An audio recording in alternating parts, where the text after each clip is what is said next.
Hello, hello.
হ্যাঁ, good morning, বলুন।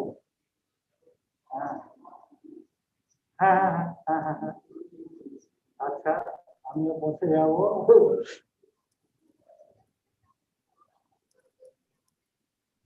একদম, মানে আমাকে যেটা নির্বাচিত হলো, কিছু করোনা ক্যান্সার, কিছু হচ্ছে টিকা এবং এগুলো, এবং তারপর অবভিয়াসলি যে ক্যান্সার পেশেন্টটা উঠে আসতে পারে কিনা,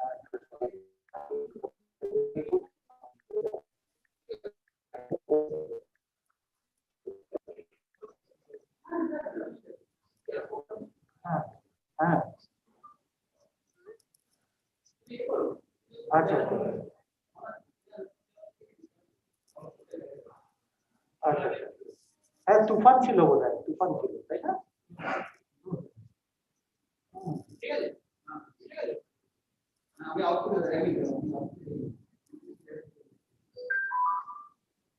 আচ্ছা, না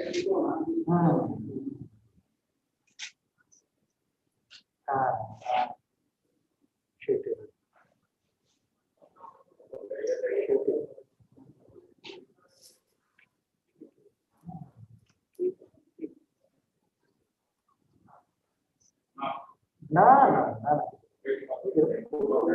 আমি 5:30 পৌঁছে গেছি। না না না ঠিক আছে।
Good morning, everyone, and welcome to the seminar on health analytics conducted by University of Calcutta in their VISA 2020 outreach.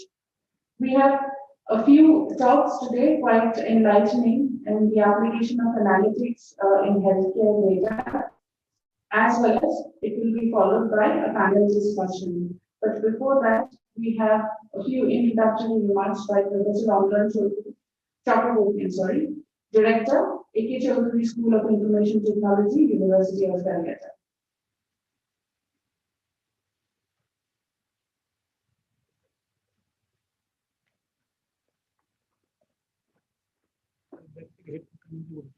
Yeah. Very good morning to all of you, to the distinguished speakers, the panelists, the delegates, and the participants. So as we know that today we are here, or we will be discussing about some of the important aspects of health analytics, which is being organized by the VISA program of University of Calcutta. This is a program with the University of Calcutta Department of Statistics and Institute.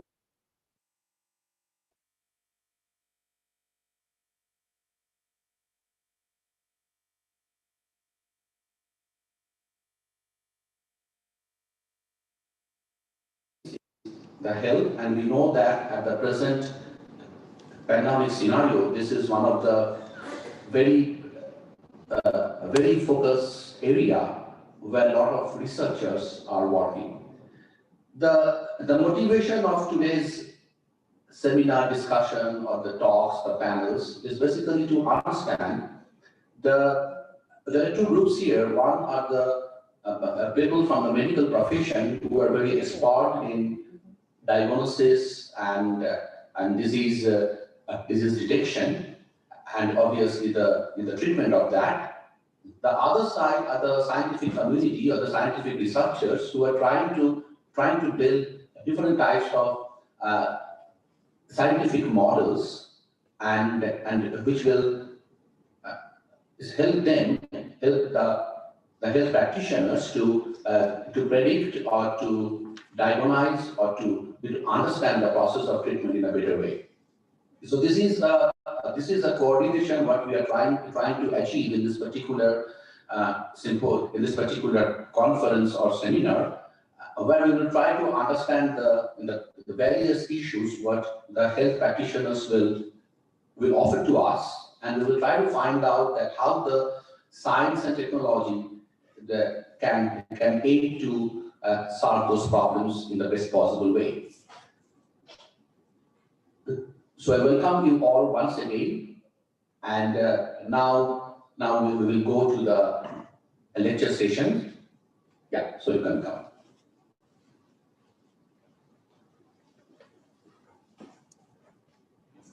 We will start with the technical sessions now. The first talk would be given by Professor Shubhata Shenroy, Department of Statistics, University of Calcutta.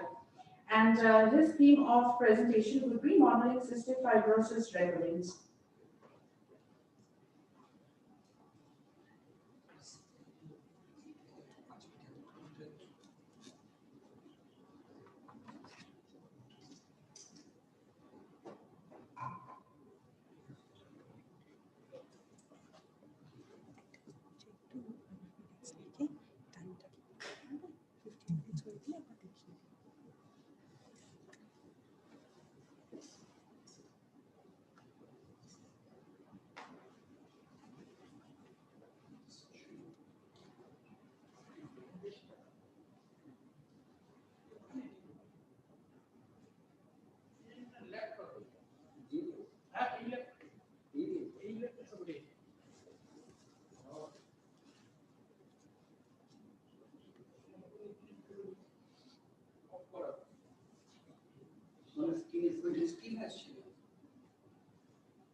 Very good morning.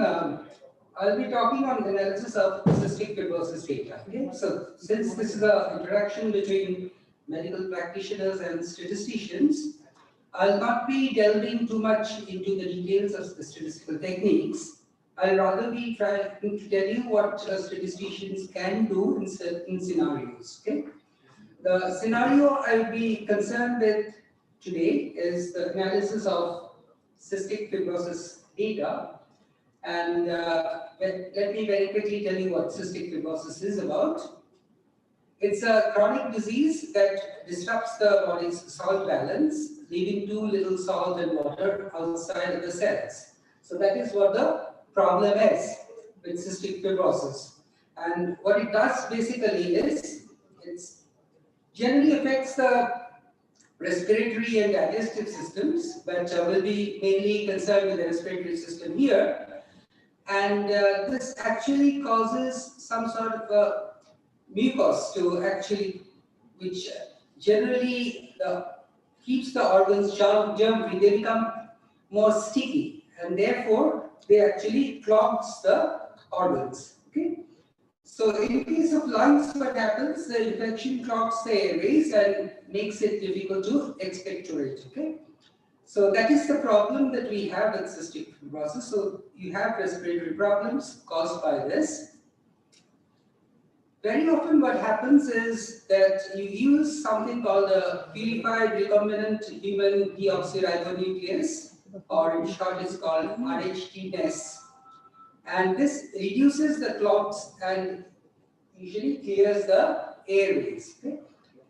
And in fact, cystic fibrosis is not a terminal sort of disease, it's more a recurrent sort of disease. So over a lifespan, a patient might be having the disease at certain intervals of time. So there may be recurrences of the disease over time. Okay? And each time the patient is affected by the disease, to get cured, that may take different lengths of time. So the length of time to the infection or the relapse, as well as the length of time to the cure, they may be varying over the recurrences. So that is basically the problem. And you can see that this sort of problem arises in other fields as well. If you look at cancer patients, for instance, you have a relapse and then you have a treatment, then you go back and then again there is a relapse. So what we are interested in is mainly the time to this events. Okay? So that's what we do in survival analysis, as I'll be talking about in a moment. Okay? But before I come to that, let me tell you what the data was. This was a clinical trial that was conducted in 1992 and it's reported by Fuchs et al. And in this case, what was done was to administer RHDNS as against a placebo, okay? And to compare whether RHDNS really helps to combat the disease.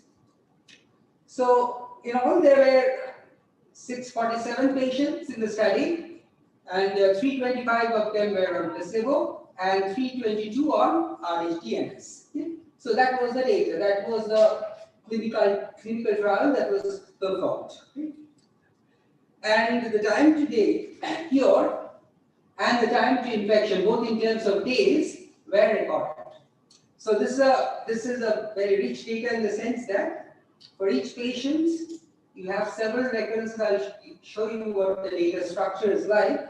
And the times to cure and the times to infections are recorded for each. So you have several recurrences observed for some of the patients. In fact, the data had around 5 recurrences at the most. Okay, but data was sparse beyond the third recurrence. So what we considered was only up to the third recurrence, because I think for the fifth recurrence there were only 4 of the patients were still there. Okay? So that is a problem, and therefore we restricted ourselves to the third recurrence only. So this is the data structure. So when you can see this, the first 2 are the ID columns. The third columns is basically whether they were given placebo or a treatment or RHTNS. That is indicated 0 for placebo and 1 for the treatment. This is the entry time of the patient, and this is the exit time of the patient. Okay? The next column is FEV. I'll come back to FEV later. It's forced expiratory volume, and this was recorded for each patient at the very beginning of the study. Okay? So I'll be coming back to this. So this is not the central focus at the moment. The central focus is on these later columns. If you look at the next column, it says healthy 1. That means when the patient started, let's look at this patient here.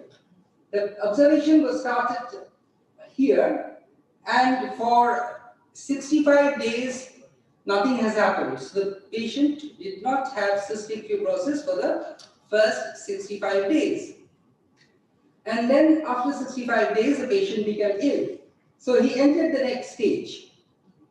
In the next stage, for 16 days, the person was ill, and then he was cured. So in the third stage, in the third column here, you see the number 87. It really means that after he was cured, he was free of the disease for 87 days. Okay, so this continued. If you look at, I'll come back why we stop here. If you look at the third observation here, it starts with 8. So after 8 days, the patient was free of disease for the first 8 days from the beginning of the study. Then 20 days means the patient was ill for these 20 days. He recovered, and then for 35 days again he was disease free. Then he was ill for 31 days, and then again for 75 days he was disease free. So that's how it goes. In fact, in this case, we have a 3 here. So you can have several recurrences, but you can see that some of this does not go over to the second, third, or fourth recurrences. Okay, and I'll come back and explain why that happens. So that's how the data look like. And if we plot this data, it's something like this. The structure is something like this. So the red lines actually tells us the period the person was disease free, and the blue part is the part that the person was actually ill. So this person, he was disease free up to this time point, then he was ill, then he was again disease free, then he was ill, then again he is disease free. For this, the recurrences were quicker. So for this first small period, he was disease free, then he was ill, then for the short period again disease free, again ill, and then this is disease free. So this is how if you plot them. So the reason I have put this up is because what we will be interested in is to look at the times. Okay, how long does it take for a relapse? How long does it take for a cure? Okay? Is there any pattern in this relapses and cures? And those are the types of questions that we'll be asking here, and we'll be trying to understand this. Okay, so one question, I'll be coming back to these questions later, but one question might be at this stage is, does RHTNS actually shorten the cure period? That means you get cured quickly. And does it actually lengthen the relapse period as compared to placebo? So you'll have relapses later if you're on medication, and you'll get much more quickly healed. Okay, so those sort of questions that can be asked or answered from this sort of data. Now, the technique that we use, I just talk about what we do in statistics. We call it survival analysis, which actually makes probability statements about survival or remission times. Okay, it's usually the ill patients that we look at, and we have some sort of a medical or biological experimentation that we are conducting. Okay, so statements like time to death of patients suffering from malignant melanoma, time to remission of patients suffering from asthma. It can be any disease, and we are looking at the time to some event. Okay, the event can be death, the event can be remission, the event can be cure. It's basically how you define the event, what you are trying to look at. If I'm looking at a medicine, I'm looking at maybe how quickly the patient gets cured. So the point, in that case, the event is getting cured. If I'm looking at cancer patients, how long can we actually extend his life length? So we are looking at death at the end. Okay, so in that case, death would be a event. Now, firstly, what we have is, obviously, we'll be looking at what is referred to as survival time. It's a time to an event. As I said, event can be in a positive sense, event can be in a negative sense. Okay. It can be cure, it can be death, as I said. Okay, and we'll be measuring this time in terms of minutes, hours, days, even seconds if you want, months or years, etc. So there should be a unit to this time. But the survival rate, we call this the survival rate, it gives the probability that a person will survive a given time t. Okay, so a patient has malaria and we are looking at how long it takes to get the patient cured on a given drug. So it might be 5 days. What is the chance of his getting cured in 5 days? Or what is the chance of his getting cured in 7 days? Okay. So the chances would be different. Okay, that's what we are looking at. That's what the survival rate gives us. The chances of getting cured after a certain time point. Okay. As compared to this, we have what is referred to as a hazard rate. It gives the risk of an event happening at a given time. So a patient is in a state of he has survived an event up to a given time. So the patient is not cured in 5 days. Or the patient, if I'm looking at a cancer patient, the patient has been on medication and is living after 5 years. What is his chance of risk of dying right after? Okay, so that would be the instantaneous hazard. Okay, that's the event happens given that this person is survived up to this time point, and then the event happens. Okay, so that gives us the hazard rate. So at any moment. Okay, I'm talking to doctors, but maybe very often what the doctors tell us is that after the operation they tell you, okay, 72 days, let's wait for 72 days and see what happens. Okay, so the hazard rate would be decreasing after 72 days or maybe after 24 hours.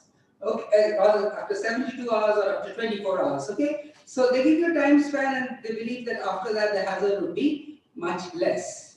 Okay, once that time passes, the actual probability would be decreasing. The probability of the event to be happening would be decreasing. Okay, so these are the two generally things that we look at, and statistically speaking, for our point of view, these two are almost synonymous. We can go from one to the other. Hazard rates are easier to understand, and therefore we'll be talking about hazard rates. Okay? Now, important aspect that we have in all data is what is referred to as censoring. What is censoring? Censoring is when we don't observe the event, okay, to its logical end. In the sense that we are looking at say death from a disease, cancer patient, but the cancer patient leaves the study, and we don't know when the actual death happens. Okay. Very often, and this is something I always tell my students, that for the doctor's face, probably looking at something like a common cold. You go to the doctor gives you medicine for 3 days, asks you to come back if you're not fit. You go back. Okay. After 3 days, if you're not cured, he gives you medicine for 5 more days. Once you get cured, you never go back and tell him that you are cured. So he does not know when you get actually cured. So he knows that after 3 days we are not cured, but after some time, maybe after 4 days or 5 days or 6 days, because you did not come back, you have been cured. But what is the exact time when you got cured? He doesn't know that. So you don't know the time to the event when you get cured. But what we know is that you were not cured within 3 days. So that is an information. We cannot lose this, because in most medical practices and most medical data, this is the type of data we get. Incomplete sort of data, okay? Should we drop those incomplete data? No, because there is some information. The information is that the patient is not cured within 3 days. Okay, so at least he has survived those 3 days. In terms of cure, it didn't happen within those 3 days. So that is an information that we do not want to lose, and we talk about this as sensor data. Okay? And censoring occurs mainly of 3 reasons. These are the major reasons. You have to at some point terminate the study. Okay?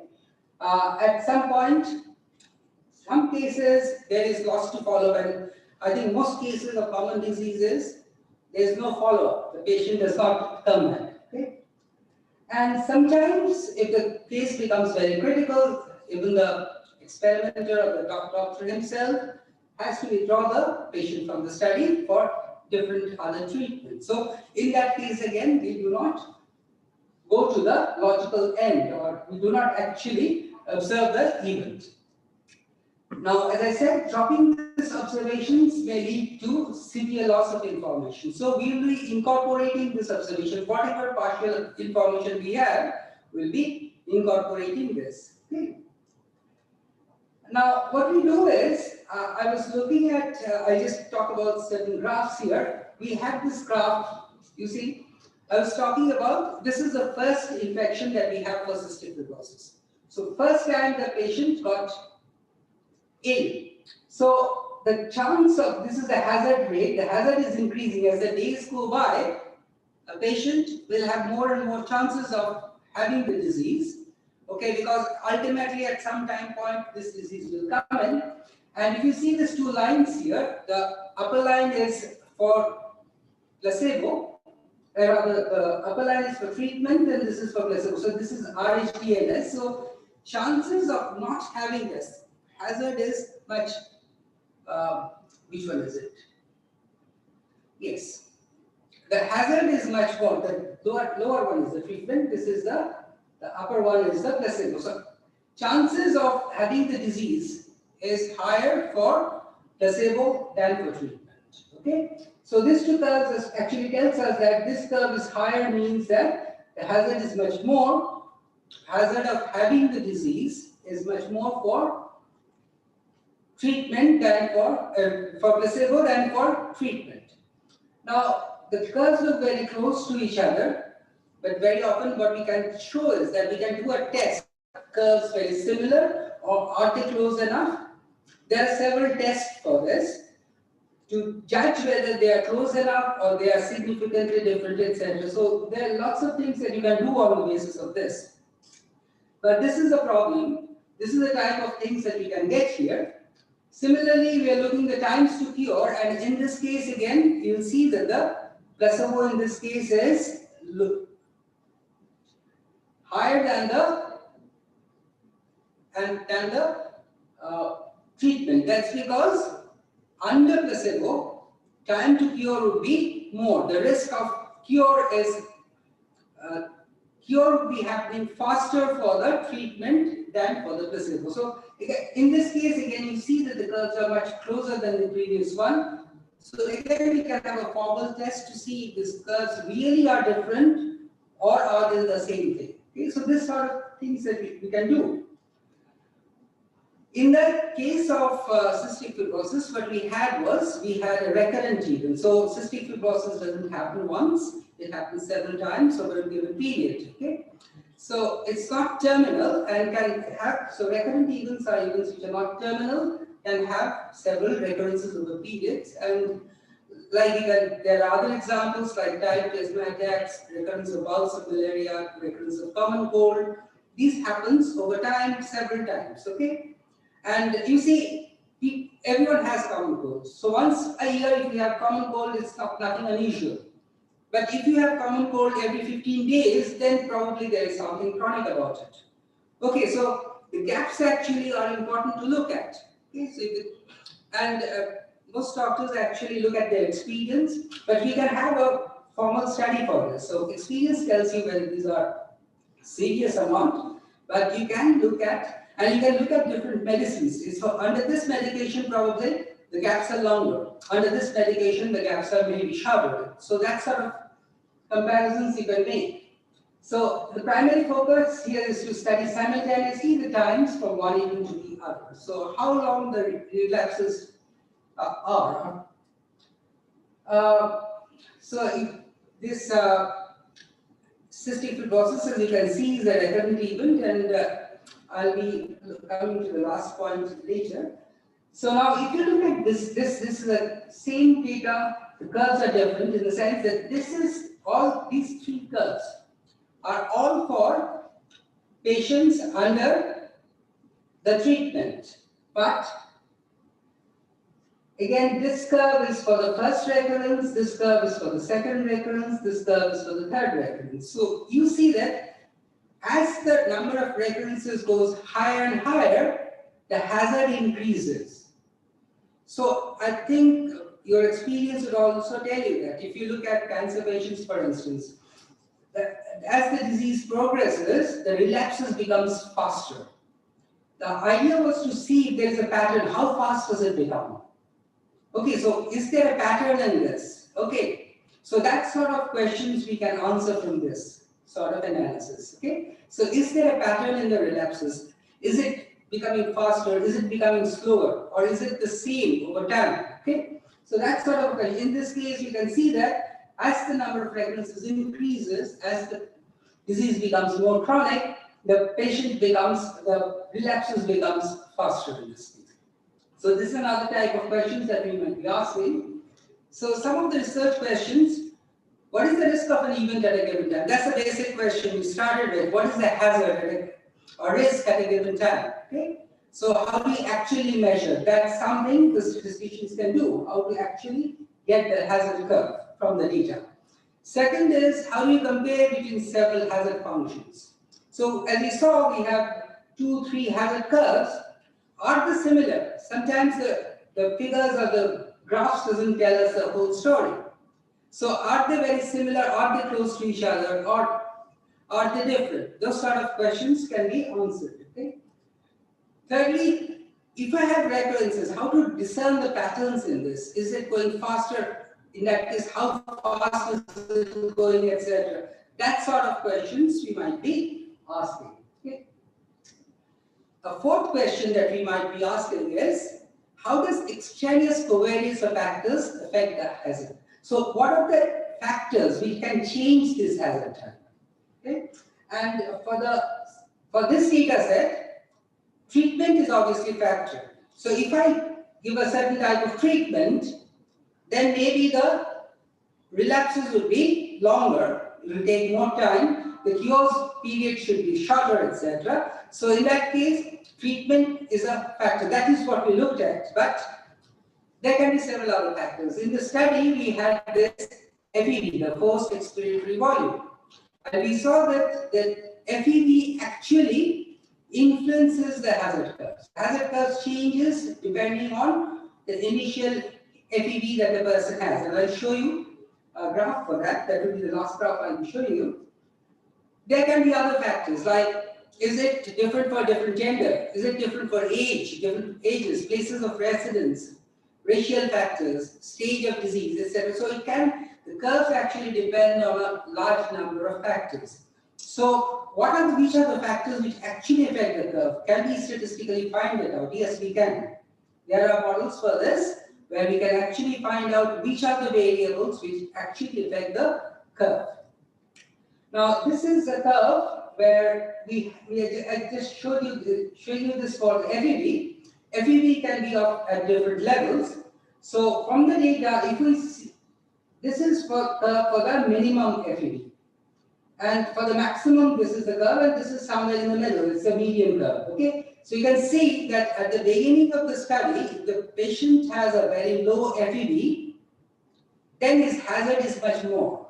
Hazard of a relapse is much more. The piece is already in an advanced stage of sickness, and therefore he very quickly, even if he was not sick at the time point, he very quickly falls sick. Okay, so in that case, this hazard is much more. It happens happens much more quickly by say 30 days, the hazard is already different from what is for the maximum. So if a person can expectorate, then probably his hazard is much lower. So this sort of factors we can look at that. So this FED is actually influencing the hazard curve.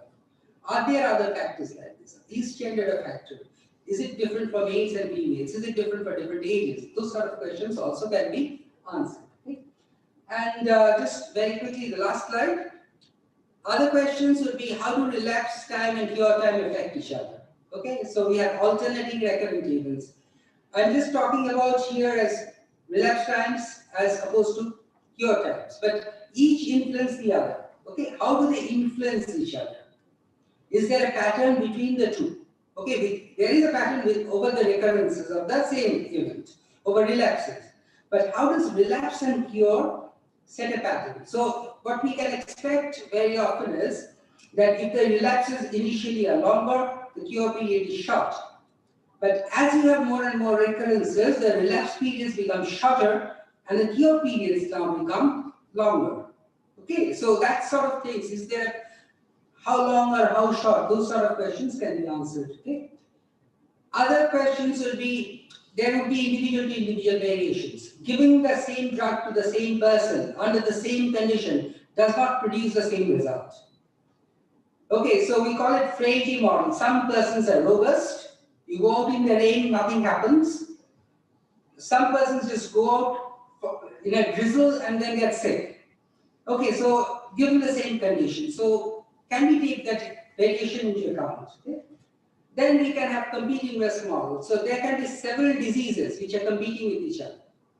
We are looking at cardiac arrest, but cardiac arrest, you have kidney failures and other failures. So there are different types of disease which are competing with each other for a. So whichever happens first, that's what we observe. Okay, so this sort of studies can also be considered, and we have done some of the studies for cystic fibrosis data, but this is the type of things that we can do with survival analysis in medical practices. Okay, that's all. Thank you.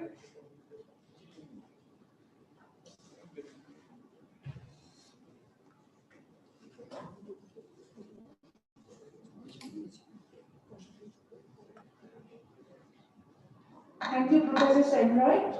Our next presenter is Dr. Momita Chatterjee from the Department of Mathematics and Statistics, Alina University. She would be speaking on spatio-temporal spread of COVID-19 in India.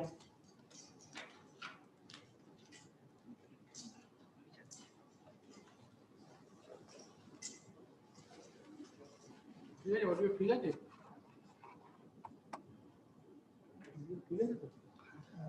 Good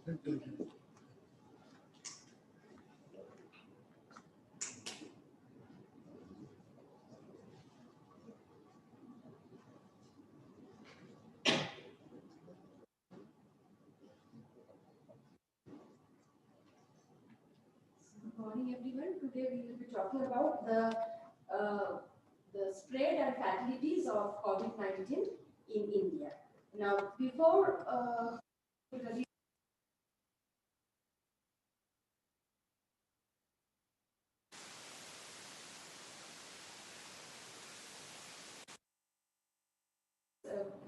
as COVID-19 is a new human respiratory tract infection caused by the virus SARS-CoV-2.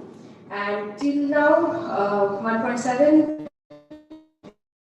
deaths occurred because of that, and over 8 crores cases, 8 crores people got affected because of this virus. The first case got detected almost more than 1 year back on 17th November 2019. Now, despite of having an overall spread, we can see that around the globe,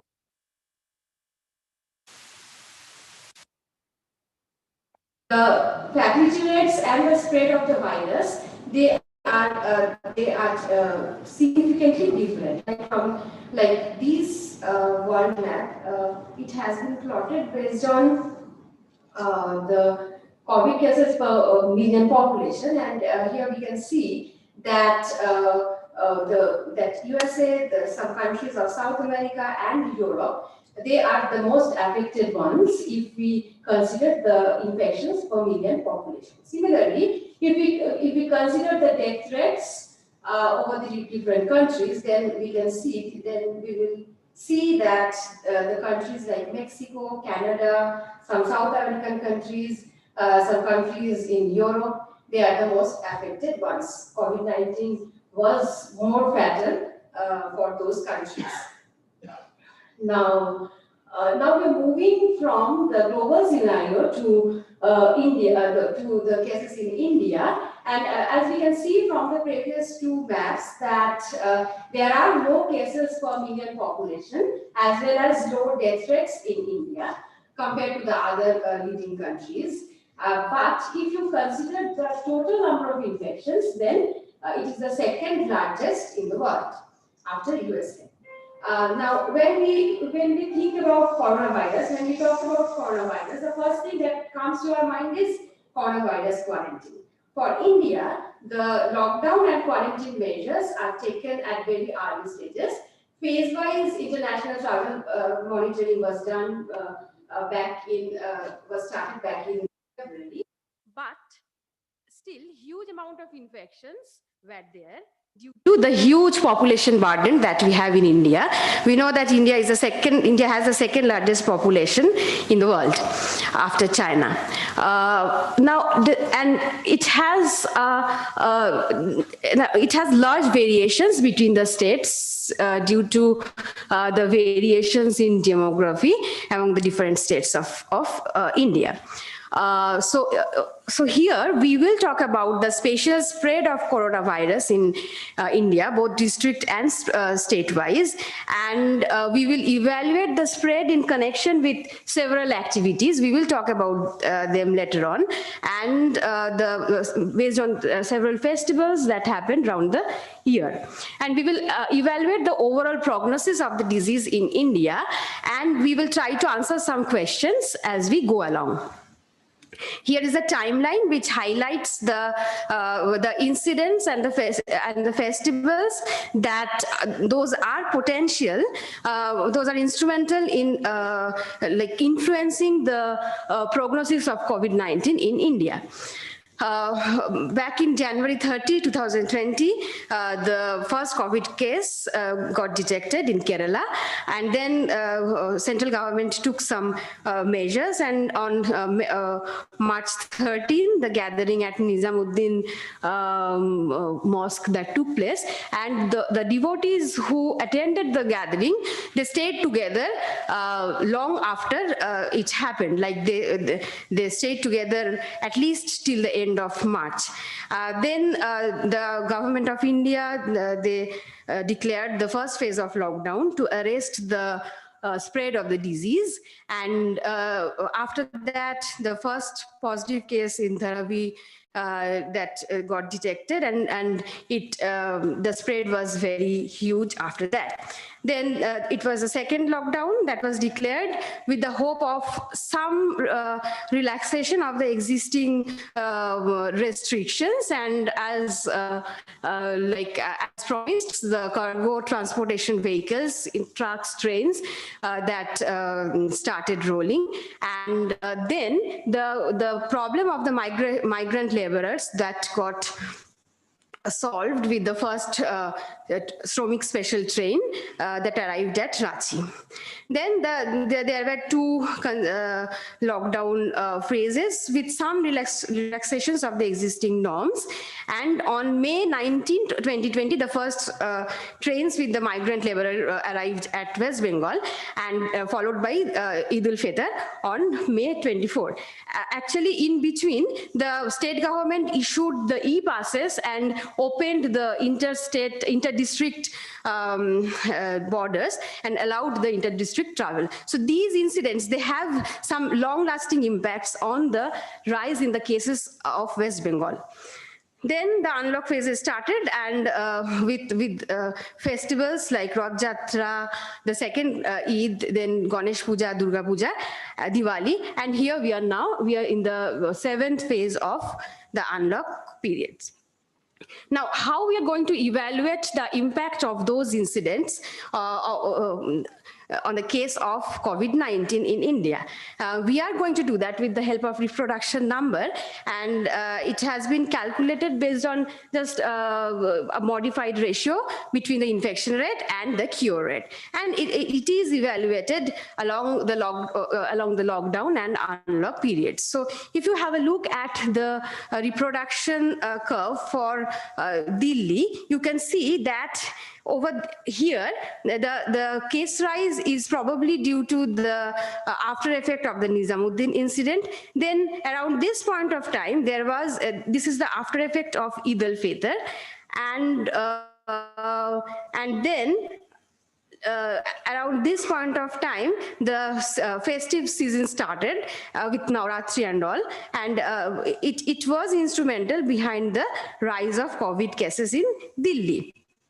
Then here comes Maharashtra. Here also the Dharavi incident happened around here, and and there is a rise of COVID cases. Then there was Ganesh Puja around this point of time, and then there was Diwali, the post-Diwali effect around the end of November.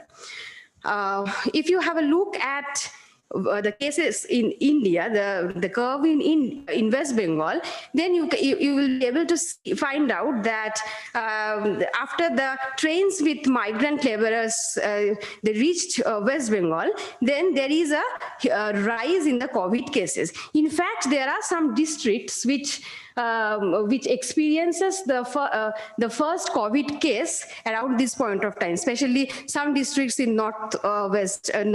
in North Bengal and so on.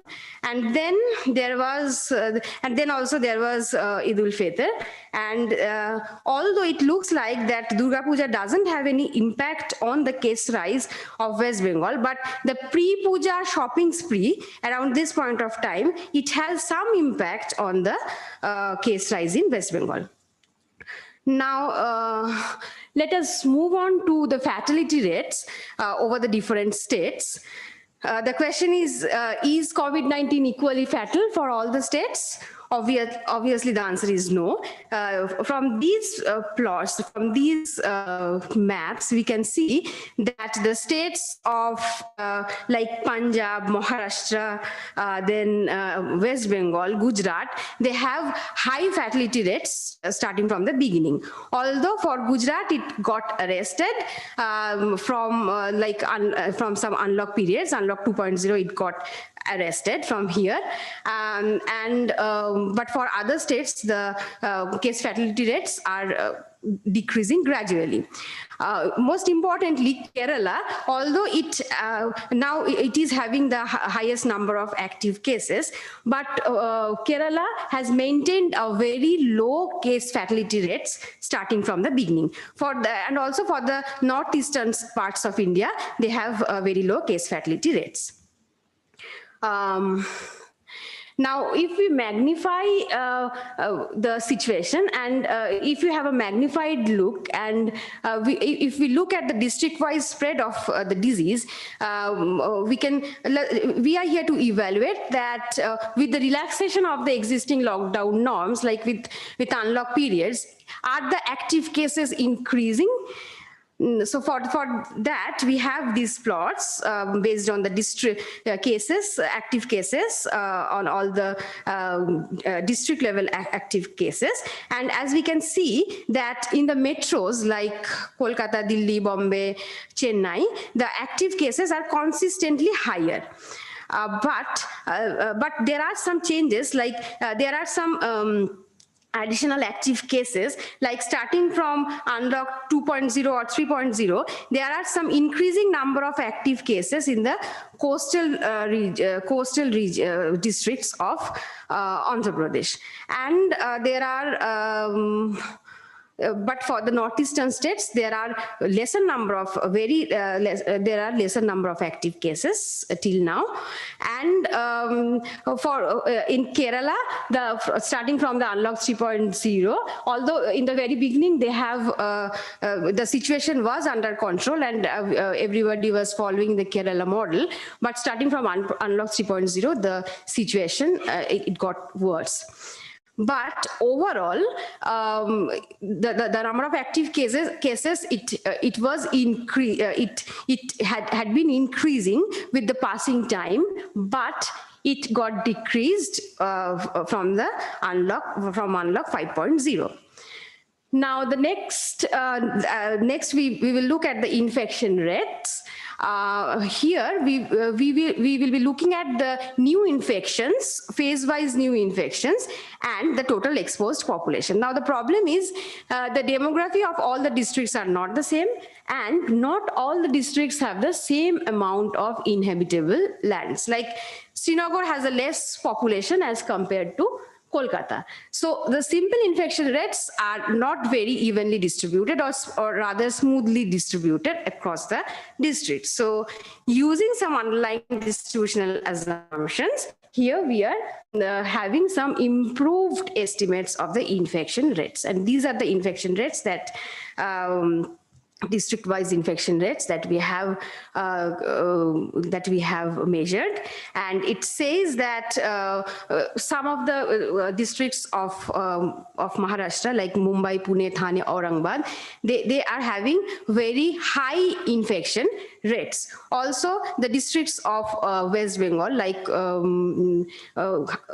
Kolkata, Howrah, North 24 Parganas, they have also increasing amount of infection rates. And Delhi, it has increasing infection rate till unlock 2.0. Then it gone down around unlock 3.0, and again it rose up around unlock 4.0. But now things are smooth in Delhi, and it's the things are the rising amount of infection rate that got arrested, and situation is under control, probably in Delhi. Also, in some states of, some districts of Rajasthan, there are some higher infection rates till lockdown 4.0, but they have taken the situation under control. Now, one of the most celebrated questions that were asked is COVID-19 spreading around big cities? The answer is yes. Initially, the answer is yes. Initially, like as you can see, around unlock 2.0, there were 50% of the total confirmed cases, which were based on 2% of the total districts. So only 2% of the total districts are contributing heavily towards the total case count. But things are not the same as with the passing time. Like during unlock 4.0, things are the infection is more spread out, and 53% of the total confirmed cases are from 4.6% of the total districts. Things are even worse in unlock 6.0 and unlock 7.0. We have the disease is more spread out now. So in the very beginning, there was the metro cities which were responsible for the increasing case counts, like Mumbai, Delhi, Kolkata, Chennai, Bangalore. But then the spread was. These districts were also there, which had come to the list, and then now it is quite spread out.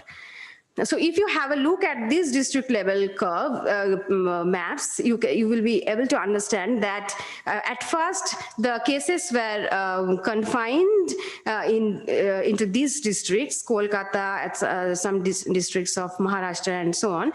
And then the coastal districts of Andhra Pradesh, then some Lucknow and other districts, they came in. And here we are in unlock 7.0, where the situation is, where the cases are quite spread out. So in short, to sum it up, we can say that overall the infection rates and the death rates are low, as we can see from the world map. But the situation is improving gradually in several states, not for all the states, because we can see that for Maharashtra, West Bengal, Delhi, things are quite under control. But for Kerala, it has huge amount of it has infection. It has more infection rates and more case counts now. But still, as we can see that the case fatality rates are still less in Kerala. So things are not out of control in Kerala.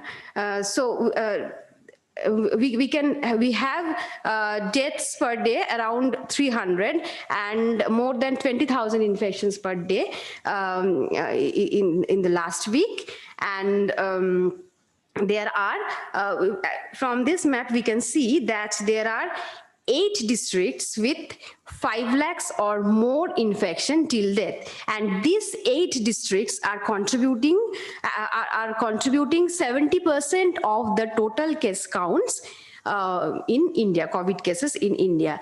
But so the focal point of interest is on these 8 districts, and the situations the situation is improving for almost all the districts barring Kerala, but of course things will be disrupted if the second wave comes. So thank you.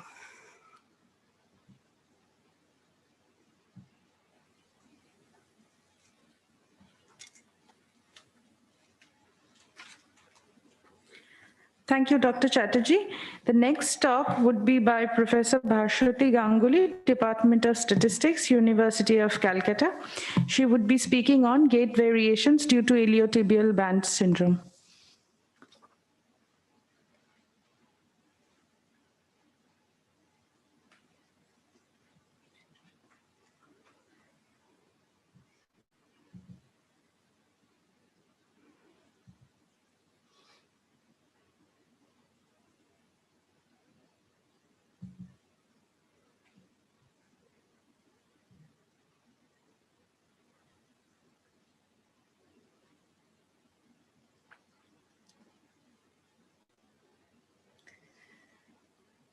Good morning, everyone.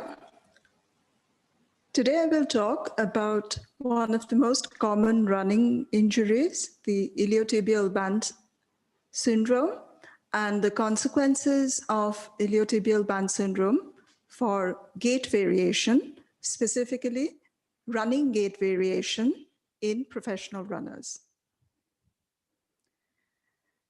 To underscore my point about ITBS being the most common running injuries, I searched Google for post-marathon running syndromes. And as you can see, the suggestions prompted by Google commonly mention the ITB syndrome. Similarly, if you were to search Amazon for products related to ITBS, you will come up with a variety of merchandise. So these can range from the inexpensive foam massage rollers to the more expensive compression bands, to various ointments, orthotics, literature, and some very expensive running shoes. The iliotibial band syndrome gets its name from the iliotibial band. So this is a band of connective tissue which runs along the outside of the thigh. Specifically, it runs from the iliac crest of the hip to the shin bone or the tibia, hence the name iliotibial. Its normal function is to support the knee during running, but from overuse, it can become tight and start rubbing against the bone. And the consequence of this is a sharp shooting pain, which is commonly felt between the knee to the hip. The data I will present is kinematic data which was collected from a collaborating lab in South Africa. The data comes from 14 runners who were affected by ITBS and a group of 30 controls who were unaffected. Specifically, the data relates to the angles with various planes of reference. So there are 3 planes of reference, which we label as X, Y, and Z. So the angles made by these 3 planes of reference by various joints of the runners, specifically the hip, the knee, the pelvis, the ankle, and the trunk. So the angles made by these 5 joints with the 3 reference points across one complete gait cycle or one complete stride during running. So this is the totality of the data. We have 44 runners in all, 2 sides, the right leg and the left leg, 5 joints, 3 planes of reference. Each runner performed the experiment thrice, so 3 repetitions. And the angles were measured each time at 101 points across the gait cycle. So in all, it leads to something like 400,000 data points. This is a picture of the gait cycle for running. The gait cycle refers to one complete stride made during running. A rough split of this cycle is that the first 40% is comprised of the stance phase, at which point the foot is in contact with the ground. The remainder 60% is the swing phase when the foot is off the ground. For the purpose of this analysis, we will mostly be concerned with the stance phase. These are the 3 anatomical planes of reference for the data. The X plane refers to the sagittal plane. It splits the body into the left side and the right side. The Y plane, also called the frontal plane, splits the body into the front and the back.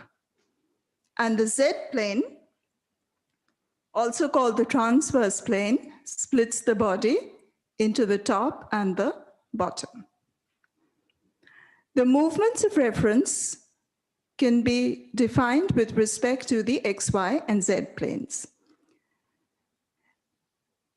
For our analysis, we will be interested by the movements which are presented in the lower panel. Specifically, we will be interested in hip adduction, which refers to an increase in the value of the angle made with the Y plane. And we will be interested in knee internal rotation, which is an increase in the angle made with the ankle and the Z plane. These are our hypotheses of interest. We wish to test these 2 hypotheses. The first states that there is an increase in peak hip adduction among the ITBS affected during the stance period. The second states that there is an increase in peak knee internal rotation among the ITBS affected also during the stance phase. Now, where these 2 hypotheses come from, they come from 2 fairly recent reviews of the literature. The first one is by Ajaram and Lowe in 2015, and the second is by Balachandar et al. In 2019. Now you can see that the findings are consistent in the sense that they broadly refer to the hip and the knee. So for the purpose of starting our analysis, we are going to discard the data on the other joints and concentrate on the hip and the knee. However, you should also be able to see that the findings are inconsistent in the sense that Ajaram and Lowe suggest that there is increased peak hip adduction as a consequence of ITBS, whereas Balachandar in his review finds that some evidence for decreased hip adduction. So one reason which explains this anomaly is that the studies which were reviewed each got a methodological score, and many of them had several methodological issues, which we shall try to address in our analysis. So here are the hypotheses rephrased in terms of Y and Z. Our hypothesis is that there is a difference in the peak hip Y angle during stance in the ITBS affected, and that there is an increase in the peak knee Z angle during stance in the ITBS group. So as a starting point, let us start with an analysis which we all know well, which is the t-test. So as you know, the t-test can be used to compare the average across groups. So I shall start by first comparing the mean angle across groups. Before I perform my t-test, I need to explain the idea of a group. So we clubbed all the data from the control group with no ITBS into one group, which is depicted in red here. So this is my no ITBS group. It's all the observations from both legs, right and left, from those who were not affected by ITBS. For those who were affected by ITBS, the syndrome presented itself in one leg of the affected runner. So for everyone affected by ITBS, we had one ITBS affected leg and one ITBS unaffected leg. Now, we did not pool the ITBS unaffected leg of runners with the control group. We also considered it separately as a second control. So I have three groups. One is the control group, which does not have ITBS. The group in green, the curve in green, refers to the angle. In this case, these are the knee Z angles. For the ITBS unaffected leg among the ITBS affected runners, and the curve in blue corresponds to the ITBS affected leg among the ITBS affected runners. So to do a t-test, I'm going to slice the data at a particular time point. If we compare the means, they seem rather similar. It seems that towards the end of the stance phase, they start separating out. So let me pick a point towards the end of the stance phase. So this period is called the late stance, and do a t-test at this point. So if I do this, the p-values are indicated in red on the slide. You can see that they're rather large, much larger than my benchmark value of 0.05.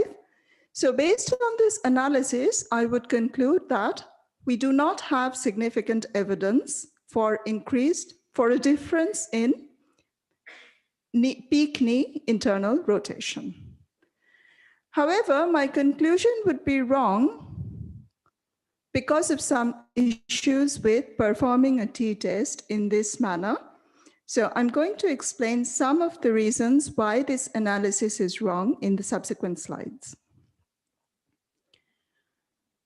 The first reason, as you know, the t-test looks at the difference in the mean standardized by some measure of variability in the data.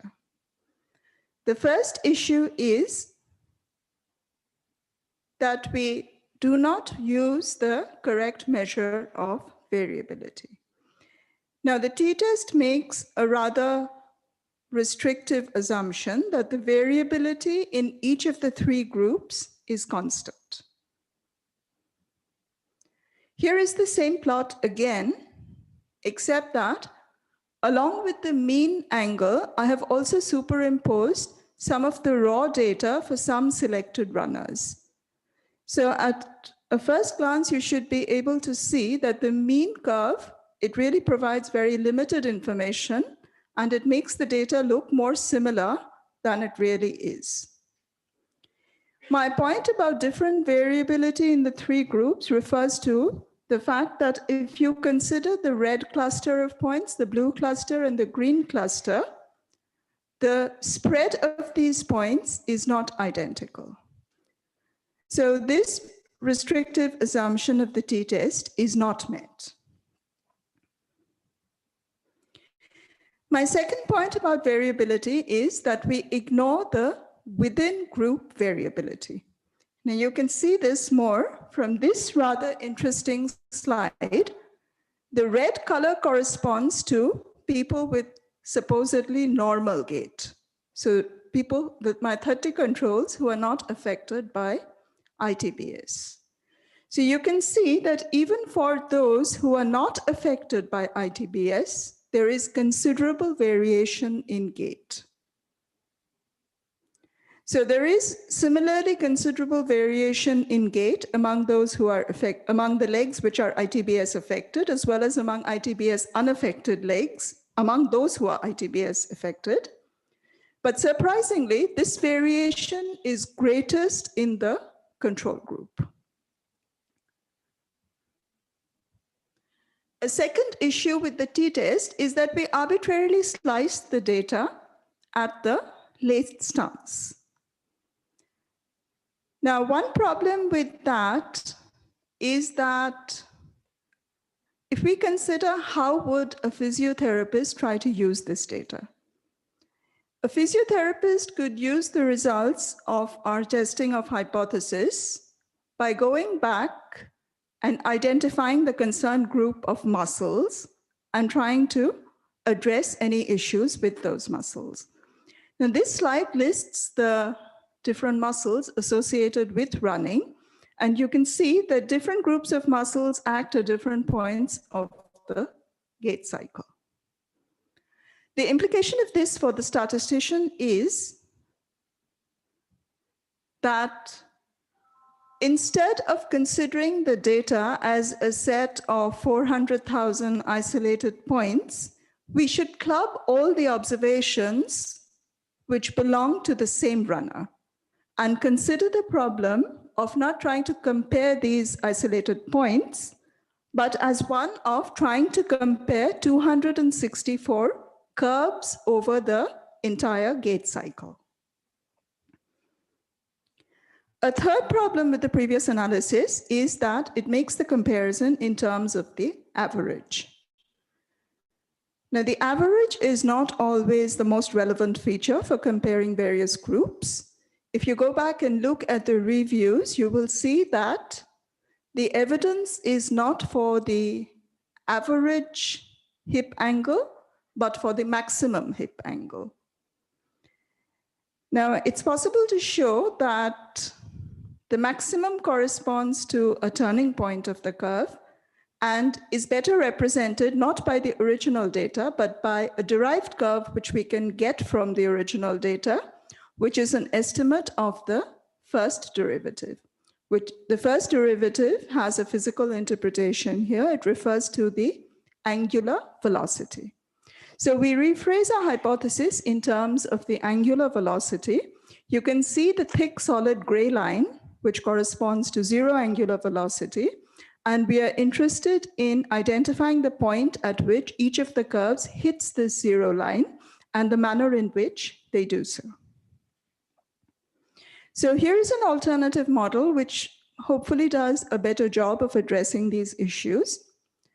We consider the entire duration of the gait cycle. At any point t, we assume the observation to be the result of three factors. One is a group-specific factor operating at that time point, a group effect. The second is an individual-specific effect.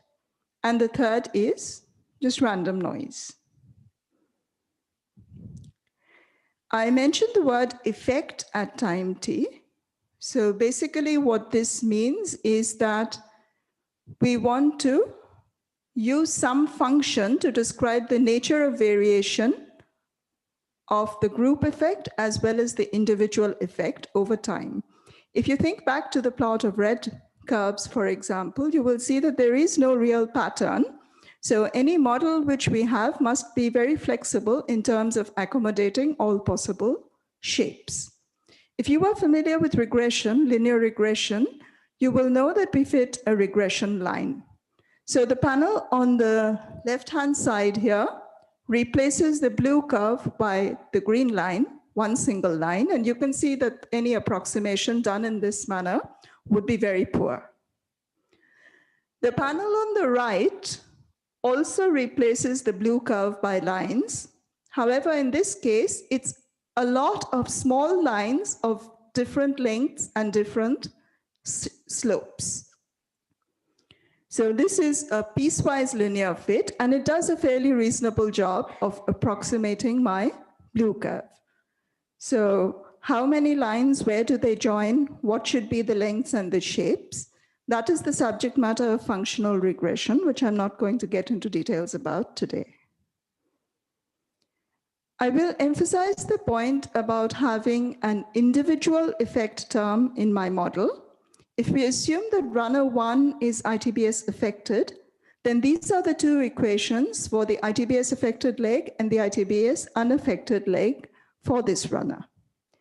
So as per my model, each has 3 terms. The first is the corresponding group term. The second is a term which is specific to runner 1. And the third is the noise. The fact that I have this term specific to runner 1 means that I allow all the runners in the same group to deviate from each other. And the fact that I have the same term for the 2 legs means that my model allows for correlation between the right and left leg for the same runner. The results from my analysis in terms of hip adduction, we did find that the ITBS affected show greater peak hip adduction. However, surprisingly, we found that this occurs for the unaffected leg of the ITBS affected runner. In terms of time, we found that the ITBS affected leg peaks quicker than the other 2 groups. The figures in the parentheses indicate the p-values, and you can see that they're considerably different from what we saw from the t-test. For maximum knee internal rotation, we do find evidence that both limbs of the ITBS affected runner show increased maximum knee internal rotation as compared to the control group. In terms of time, in this case, the control group peaks earlier. We were trying to explain gait variation. So here is an explanation for the hip. If you include a model which only has time, you are able to explain 75% of the variation in the data. If you bring in the group effect, you're able to increase this to 82%. And if you bring in the individual effect, you can further increase this to 97%. Further analysis. Now, we addressed 2 hypotheses about the hip and knee, but we did this independently. Obviously, the hip and the knee do not move independently. So a better analysis would be one which tried to model both joints simultaneously. The presence of an individual specific term in the model throws up some interesting possibilities. So for the purpose of this analysis, all we wanted to do was to compare the 3 groups, but the presence of an individual term makes it possible to have individualized predictions and hence individualized recommendations based on this data. So thank you for your time.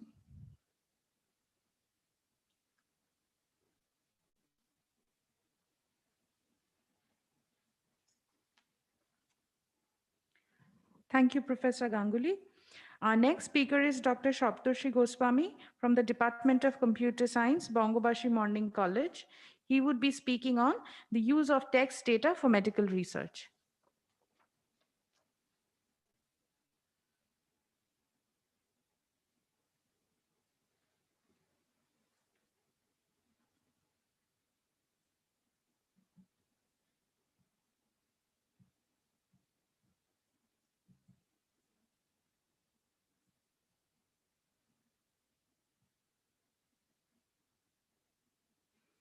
Okay, so good morning, everyone. And I thank my previous speakers for such enlightening talks. And I am thankful for all people gathering here. I am also hoping that a lot of people are watching through our Zoom link and YouTube live. So we are not able to take questions probably for paucity of time, but feel free to give your comments, and at one point of time we might be able to take it, or we will try to answer those. Okay, so I'm going to talk about using text analytics for medical research, and this has a more formal name called as clinical NLP.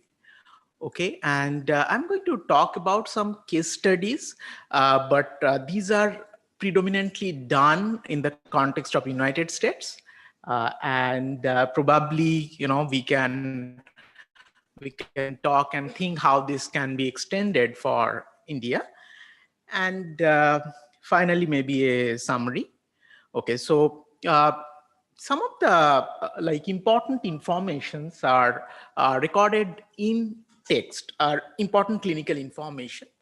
And what is the need to actually find a structure within it? Okay, so the reason is that it can be actually the time can be much reduced for a manual expert review, and the secondary usage can be that at a mass scale, okay, this data can be used by various downstream applications agencies. Okay, but the challenge is that it is quite poor structured. Okay, there are a lot of domain specific vocabularies, there is a lot of shorthands that are used. All right, and what is the motivation to apply NLP? So essentially, when you talk about this machine learning techniques, okay, so what we expect is that the data will be very much structured. Okay, the data will be very much structured. However, so if you look at lab results, demographics, some diagnosis, so that will be in a simple table format, okay, where our algorithms can be applied. Some rules can be derived from there. So those rules can be derived directly based on certain patterns, or you can establish a process by which the rules can be learned, which is one of the objectives of machine learning based techniques.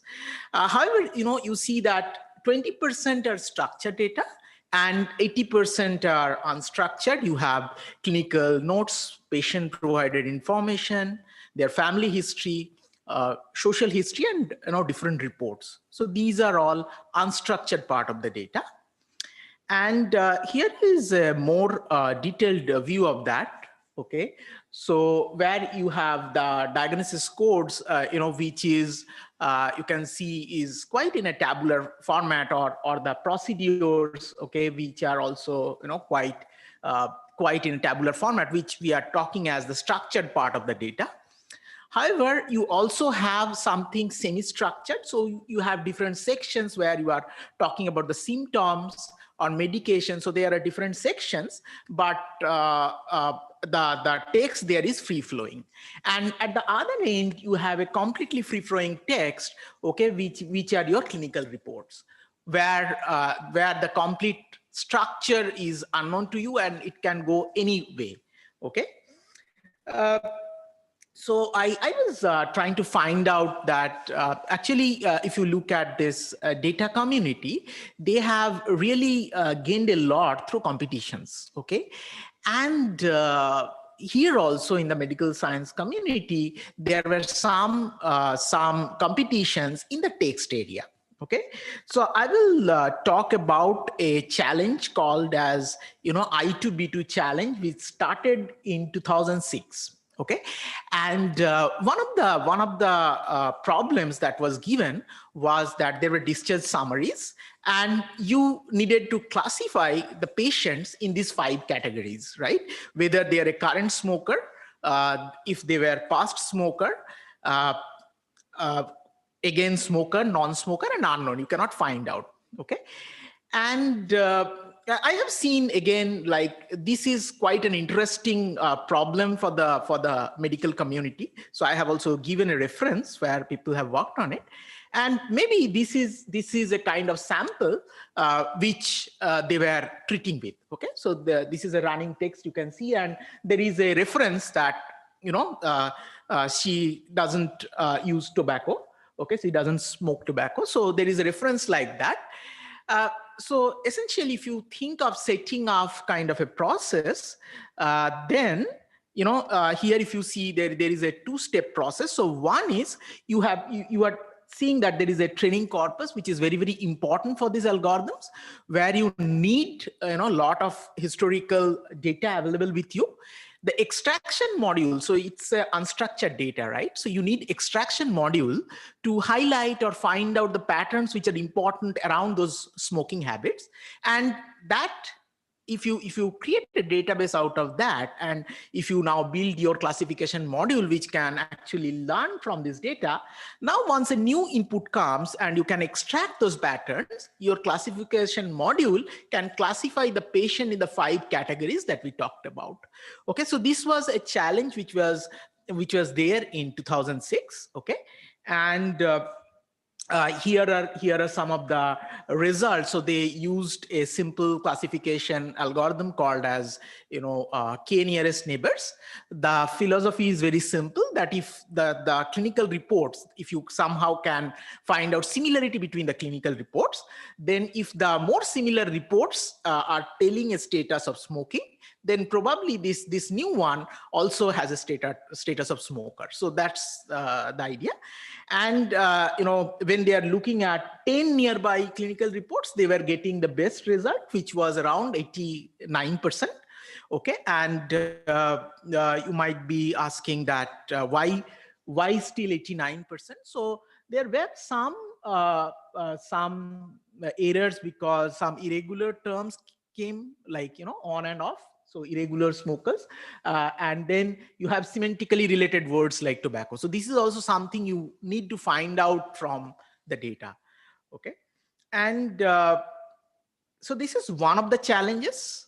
Now this is the entire chronology. So of course de-identification is also one of the very important challenges, right? So 2006 was de-identification and smoking. And then 2008 was about obesity. So we have some details about that challenge also, finding the medications relations, right? So relating the patient with the conditions, pre-existing conditions, symptoms, medications. Co-reference, this is a term used a lot in NLP, that if you are using a pronoun, so maybe you have a patient, you have a doctor, you have someone referring in his family member. So when you are using the pronoun whom, you are actually referring to. Temporal relations, so the clinical, from the clinical event, like which happened first, which happened later, very important. Okay, 2014 was about de-identification and heart disease, and then the final was in 2018, where clinical trial cohort selection was there. So who should be selected for a clinical trial? And of course, adverse drug events and medication extraction. So this is one of the challenges I found is most developed, but then there is also the same eval challenges. And you see that, there is a lot of participation from Harvard Medical School, okay, where you are getting this kind of data. There are a lot of open source data they have actually kept in the public domain. Okay. And now about the obesity challenge, actually, so the name, I'm sorry, the name actually now have got changed from I2B2 to N2C2. Now you have a more meaningful name, National NLP Clinical Challenges. So if you want to find out more, you can just search by this. Now it is called as N2C2. And obesity challenge was again focusing on automatically extracting information on some of the comorbidities associated. So around 15 comorbidities.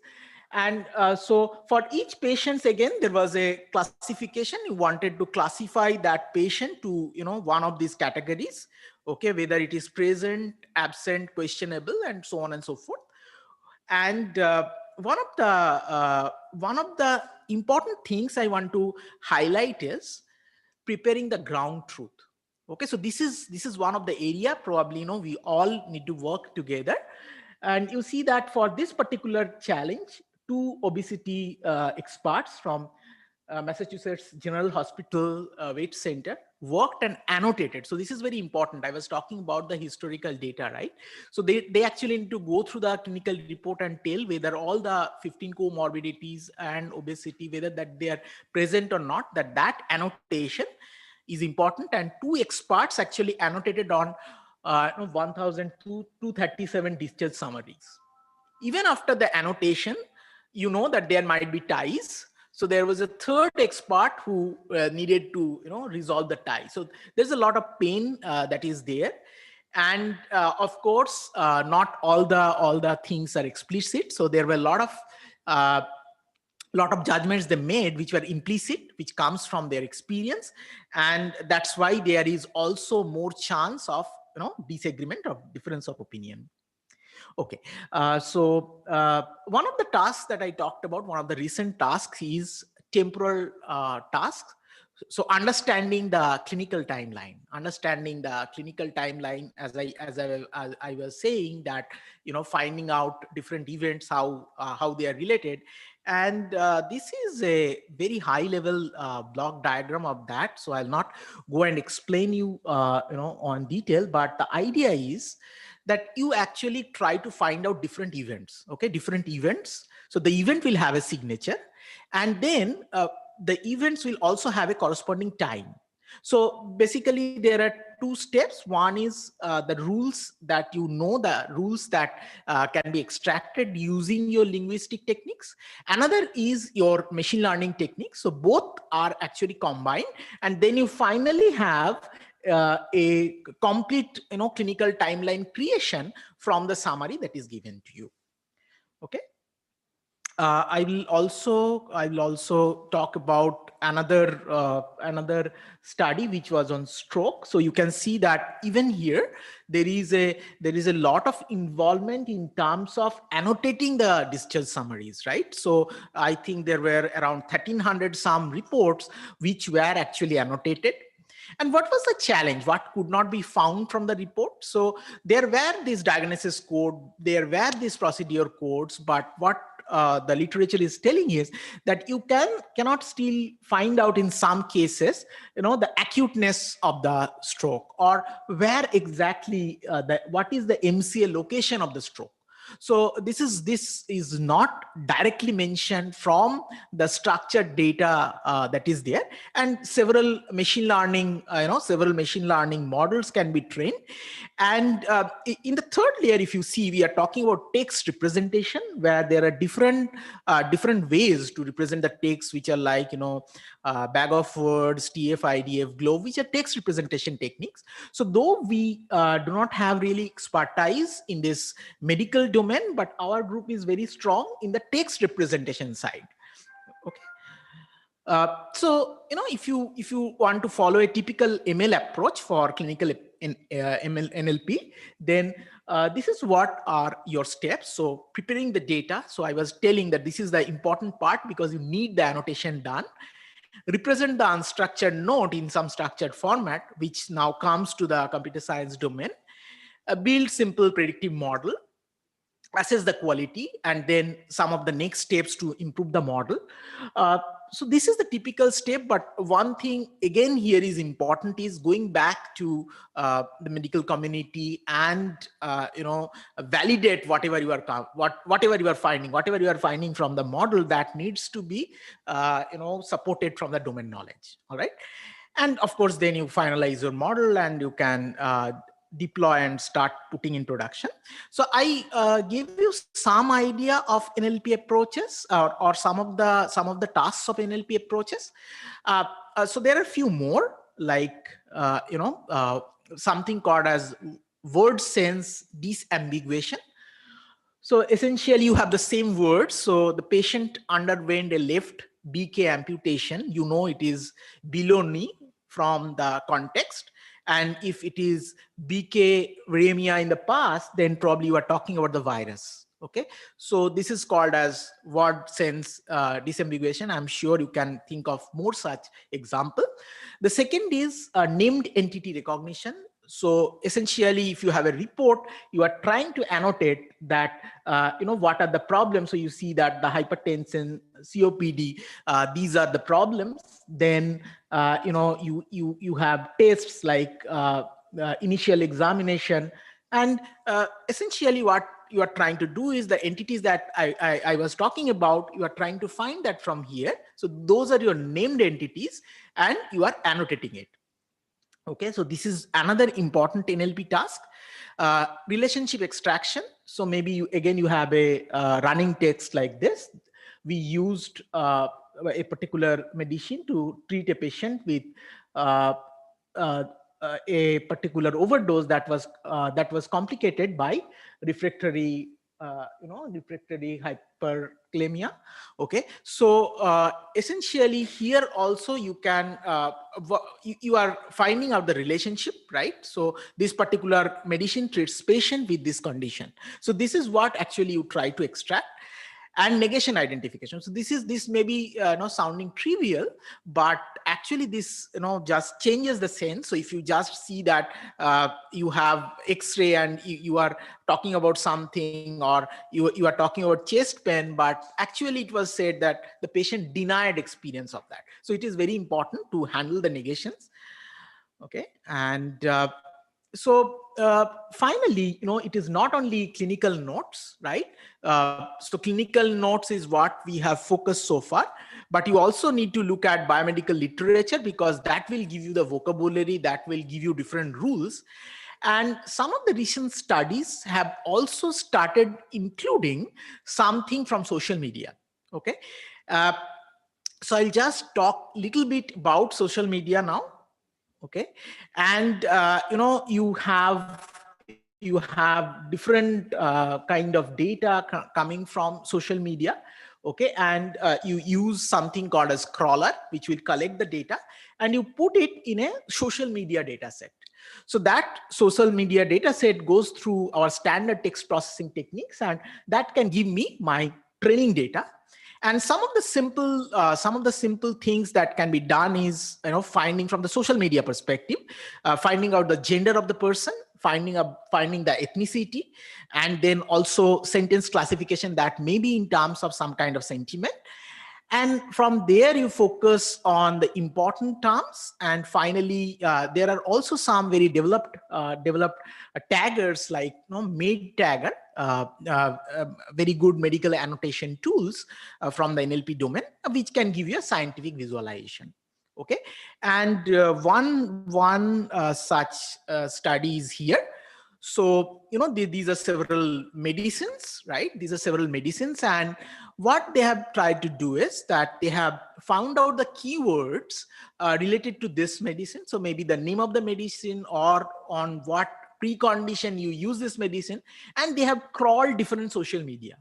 And from there, they are able to come up with the side effects of chronic pain on different medicines across genders. So this information is not on an individual level. At a social media level, you can just collect those related keywords and come up with something like this. So this case study is for gender, and this can be, of course, extended to ethnicity. Okay, and if you come to Indian scenario, so I really do not find a lot of literature here, and probably that points us that there is a lot of scope to work. Okay, so this is one of the studies probably happened in 2016-17 time frame, conducted on St. John's Medical College, Bangalore. So they annotated 250 discharge summaries from ICU. Again, it was manually annotated. And they were trying to classify various things like the disease, symptom, the procedures. So again, all these needed to be annotated. And a NLP system was used, okay? And So this I searched a little bit. This is published by Stanford University, but I didn't look to me that it is very specific for medical. It is a general NLP tagger. There are several NLP tools which are specific for medical, and so this also gave around that 80-90% accuracy that I was talking about. And the main reason of the system error what they reported was misspelled errors, specialized terms which was not encountered earlier. So you didn't encounter in those 250 listed summaries, but then when you are getting new summaries, you are having terms like that. Okay, and some cases maybe lack of punctuations. So I think that brings us to close of my presentation, and thank you for listening in.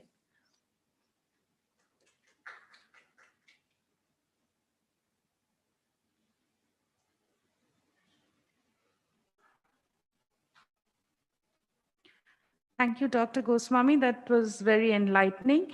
And we do have a couple of questions, which I think we will hold on to until the end of all the presentations. We have them written down. We will probably open the floor for questions later on. Our next speaker is Dr. Madhuchanda Kaur from Peerless Hospital. She would be speaking on automated detection of pulmonary nodes from CT scans. Dr. Kaur. Pulmonary nodules from CT scans.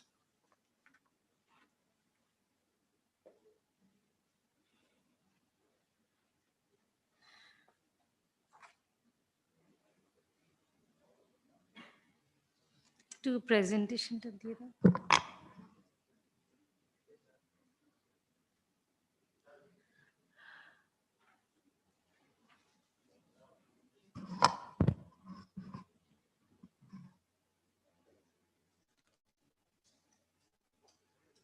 note করুন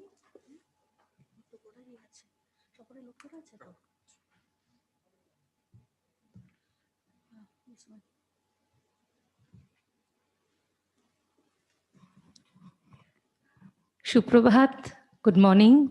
It's really a pleasure to be invited to this August gathering, and I thank Professor Amlan Chakravorty for persistent help that he's rendered over the past few years in my pursuit on a subject which is so near my heart. I thought it was a workshop, so I thought I'll make it interactive, but I find it's a seminar type. But anyway, let us have as much of interaction as possible. And I'm really glad to see Prantar, my junior and beloved colleague, and Shubhra Jyoti, who is also my colleague, to be present here. So, friends, what is the difference between Prantar, Shubhra Jyoti, Dr. Madhuchanda Kaur, and all the others who are present here? Anybody? Not the qualification, the mindset. What is the difference? Anybody? Professor Chakravorty? I'd love to hear how I am different in my mindset from you.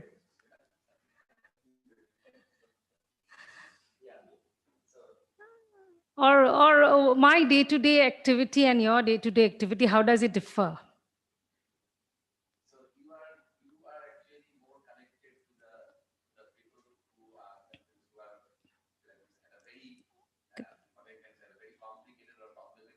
Okay, so we are more near the people. The applicability is more with us, okay? Anything else? Which I feel is very important. I think the most important thing is you are all dealing with a perfect science, where 2 + 2 is 4.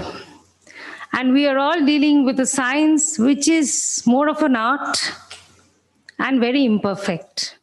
2 + 2 is not 4 in medical science. And it is because of this that today we have gathered here together to interact between each other to make our imperfect science more rich with perfection.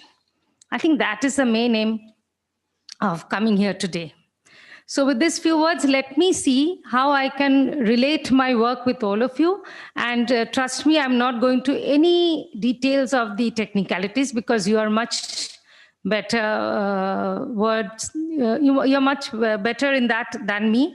What I want to really share is the insight and the excitement with this topic.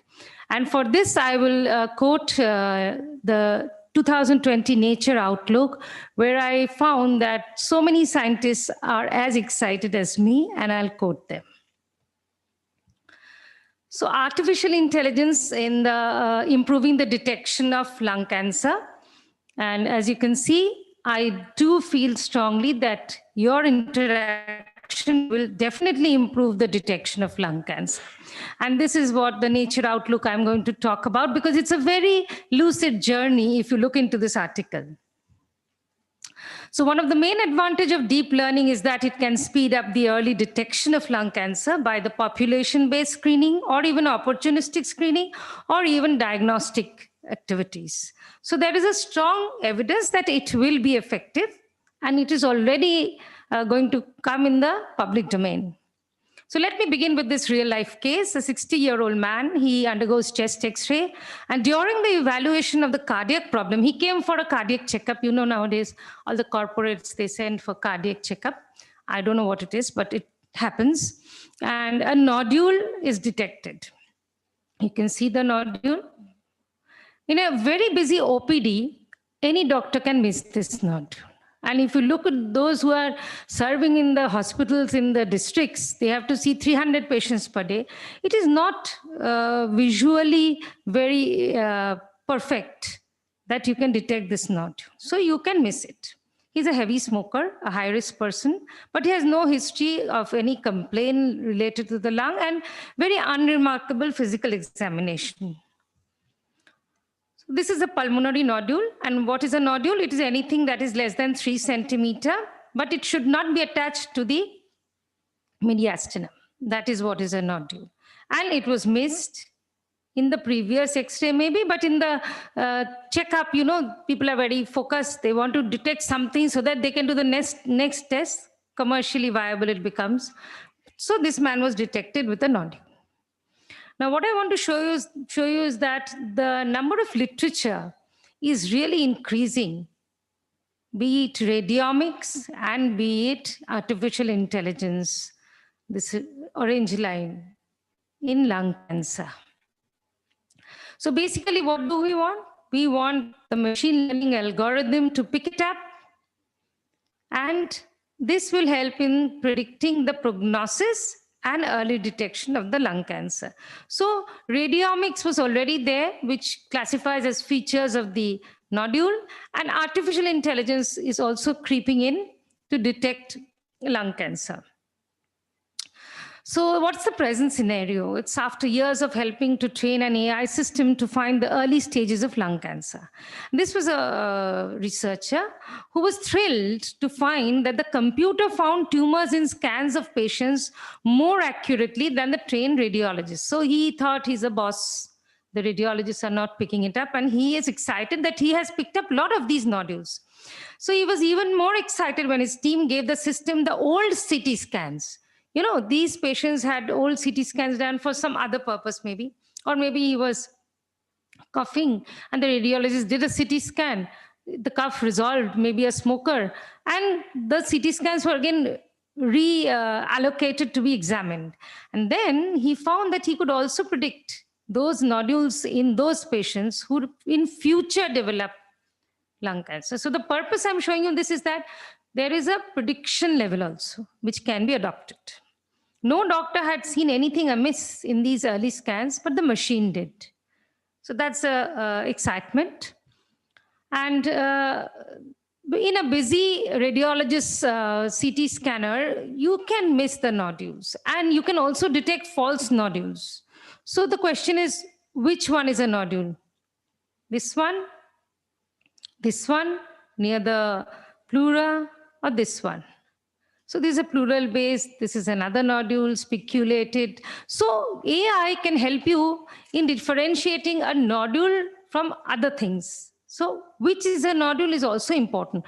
Seeing so many scans a day, the radiologist has a huge burden. So AI can definitely help. So spot the tumor. That means when we have the number of radiologists who are assessing these scans, they have not increased remarkably over the past few years. Look at this. We have a dearth of radiologists, but the demand is rising. And there are so many CT scans, so many people also. The population also increased. So it's not at par. And this is Baxi, who is a computer vision specialist in the Central Florida University in Orlando. And he realizes the intense workload that can cause overstretching of the visual accuracy of the radiologist. So he wants to set up a system. Due to limits of human vision, radiologists often overlook tiny malignant lesions, and up to 35% of lung nodules can go amiss in the initial screening. So using an AI system can help on both counts by shifting some of the burden from the busy specialists and also detecting the lung spots which are not visible to the naked eye. So what I want to highlight is a human error is always there, human amiss is always there. So this is where AI can really help.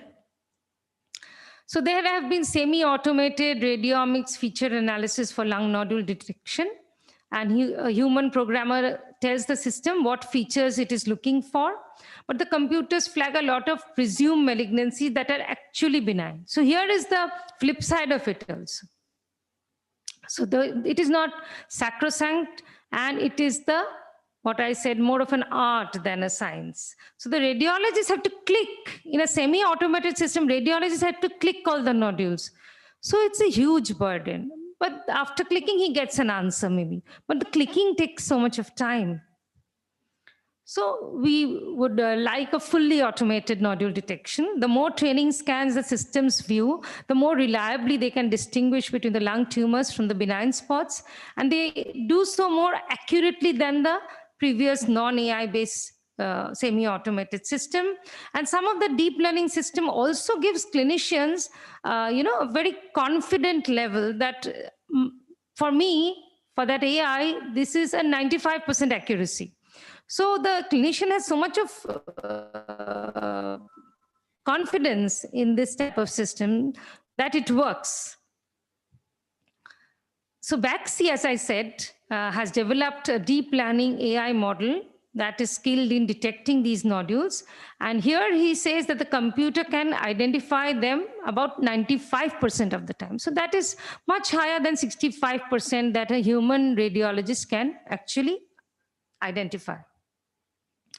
So this is, we are doing the study. Jhilam is my PhD student. I am her co-guide in Peerless. We are seeing lots of nodules. We are taking up all the nodules in all patients that are attending. And what we are doing, we are validating it with absolutely 100% histopathology or cytopathology. So we are following a near 100% accurate model, and Jhilam has completed her work on the CT scanner. We are also pursuing the work on chest X-ray, which is not yet available. So these are the similar looking abnormalities. You can see, we can think this is a nodule, but these are not the nodules. And we can miss, these are the vessels. So an end-on vessel can look like a nodule also. So these are the inherent difficulties in a CT scanner. And we can also miss the sub-centimeter nodules, which are very small. And they can also be distinguished from the end-on vessels. And this is our work, which we have been doing. I do not want to share her work now because it's a very technical work.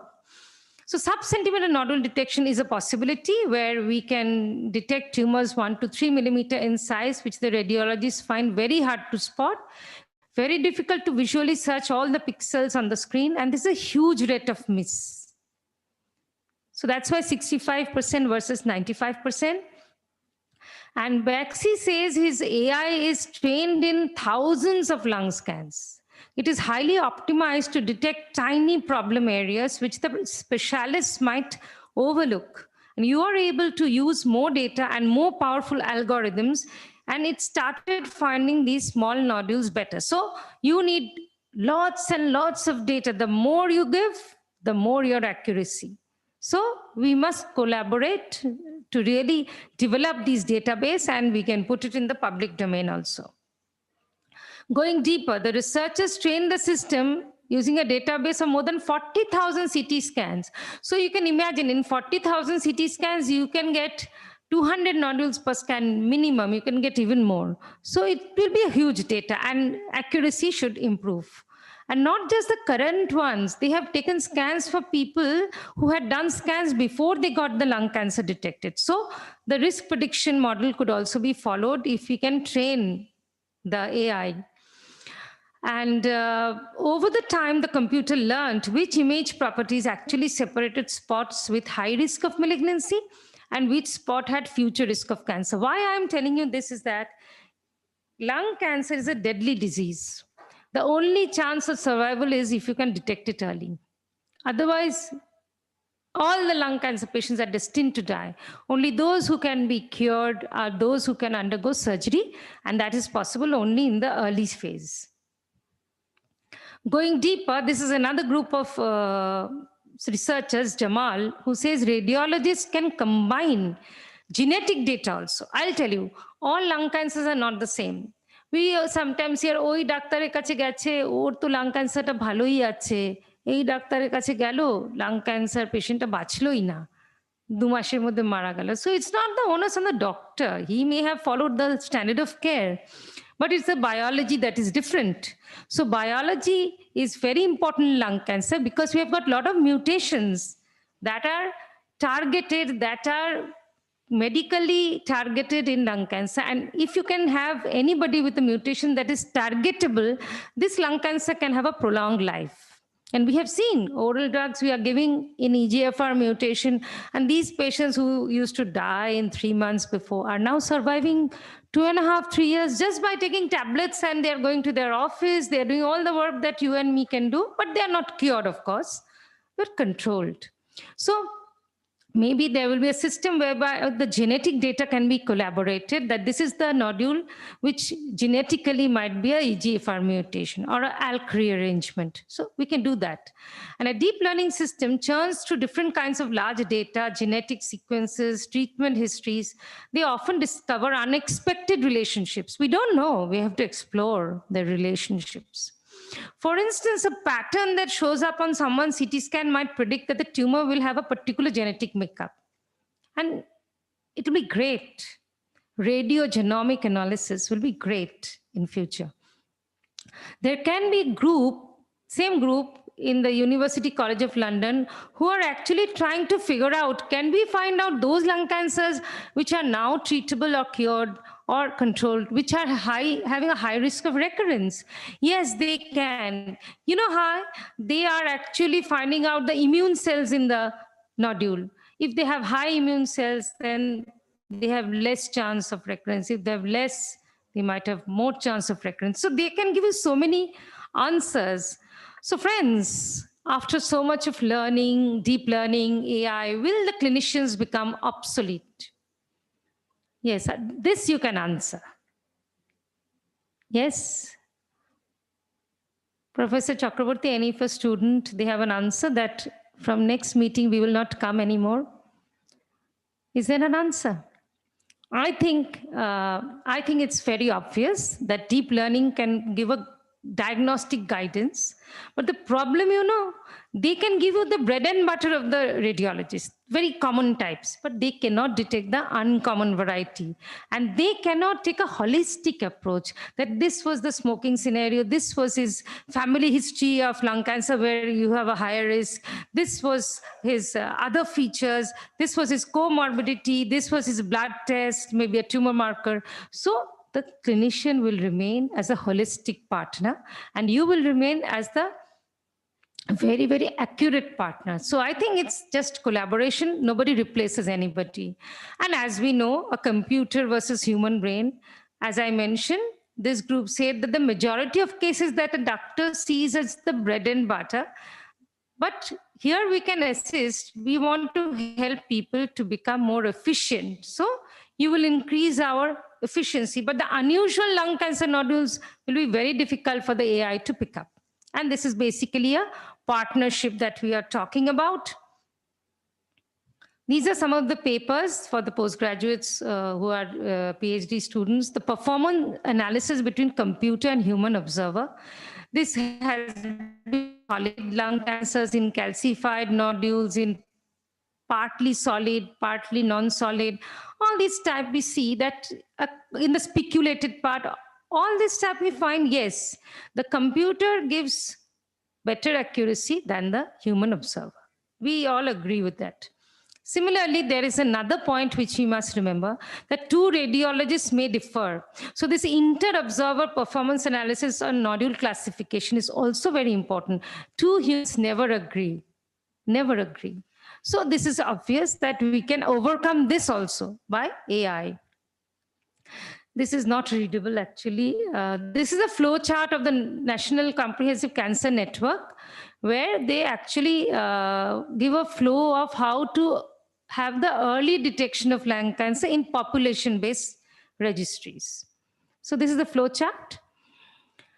And as I mentioned, all nodules are not the same. This is a mixed nodule, partly solid, partly ground glass, a non-solid, a ground glass lung nodule, and this is a fully solid nodule. So nodules also differ in their quality. And based on that, there can be a different risk prediction. So these are some of the non-AI existing probability scores that are done manually. They are far from being accurate, but up till now we were using them. We can use these features like age, smoking, hemoptysis history, size of the nodule, the location, many other things are there. So these are putting the scores and then predicting. I'll tell you, here we began with a prediction of 30%, but after getting the score, the prediction reduced to 20%. On the other hand, we can also have an initial prediction of 30%. It can become, after putting all the scores, it can become 50% also. So, but they are not very idealistic situation. We can also detect where is the nodule, and we can also say, is it low risk, high risk? So this is the risk prediction model which Jhilam is doing. And we have been very satisfied that our risk prediction and histology and cytology has been quite exciting. Results are with her. I don't want to share her work. And this is the model we are actually thinking of. This is a 3-dimensional model where we put the input, cancer risk prediction, and the output is a probability in the malignancy, as you can see. Here is the nodule, here is the nodule. One is a vessel, one is a nodule. So all these things actually come to the risk prediction. So I will end my interactive lecture with you all with a case study. So here's a 76-year-old male patient who attended my hospital with bloody sputum and chest pain. The chest X-ray revealed that he had a 1.8 centimeter nodule. The HRCT thorax confirms that it is in the lower lobe of the lung, and it is looking like a 2.65 centimeter. As you know, from a chest X-ray, a CT scanner is more accurate. Algorithm of risk prediction was applied, and we found it was a high-risk nodule. The interventional radiologist was motivated that we should biopsy this, as our AI-based algorithm predicts it as a high-risk nodule. And we did do the biopsy from the nodule, and it came to be a cancerous nodule. So here our risk prediction was quite accurate, and we did get a lung cancer detected early. 58-year-old diabetic female patient visited her family physician for routine checkup, and chest X-ray revealed a very solid nodule, 2 centimeter. You know, solid nodules have higher chance of lung cancer than semi-solid or non-solid nodules. The risk prediction algorithm showed it was a very low risk nodule. But this lady was very adamant. She wanted to know the answer. Doctor, apni to nodule ta peyechen, ami jante chai amar cancer hoyeche na hoyni. We told her, I don't think this is a cancer. This is low risk. But then on her pursuance, we also decided to get a biopsy, and it was just a hematoma, benign. So this is how we can really have an algorithm to work in improving our accuracy. From 2D scans, we'll gradually move on to 3D scans, where the vessels can be detected very well. So we will not make a mistake and accuracy will improve over the years. So a product manager at Google Health said that AI-assisted screening could help to identify not just people with early-stage lung cancer, but those who are at high risk of developing lung cancer within the next few years. But AI is not a panacea to simplify broad-based screening, but we think it can be a very, very powerful tool.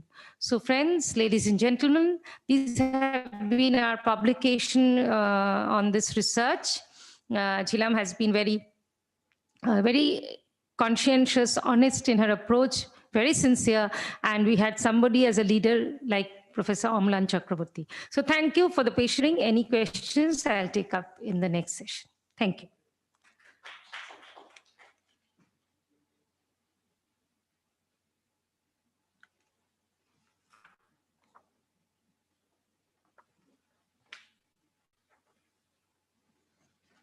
Thank you, Dr. Kaur. Our next speaker is Professor Ranjan Dasgupta, Department of Biotechnology, University of Calcutta, and he would be joining us remotely. His topic is application of data science to flow cytometry.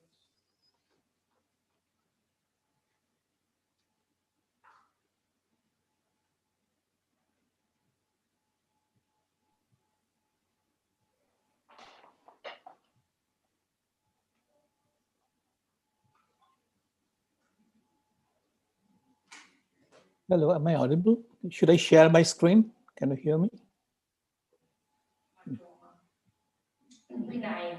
So this is how we can really have an algorithm to work in improving our accuracy. From 2D scans, we'll gradually move on to 3D scans, where the vessels can be detected very well. So we will not make a mistake, and accuracy will improve over the years. So a product manager at Google Health said that AI-assisted screening could help to identify not just people with early-stage lung cancer, but those who are at high risk of developing lung cancer within the next few years. But AI is not a panacea to simplify broad-based screening, but we think it can be a very, very powerful tool.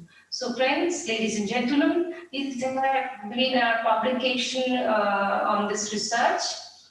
Chilam has been very conscientious, honest in her approach, very sincere, and we had somebody as a leader like Professor Omlan Chakraborty. So thank you for the patience. Any questions I'll take up in the next session. Thank you.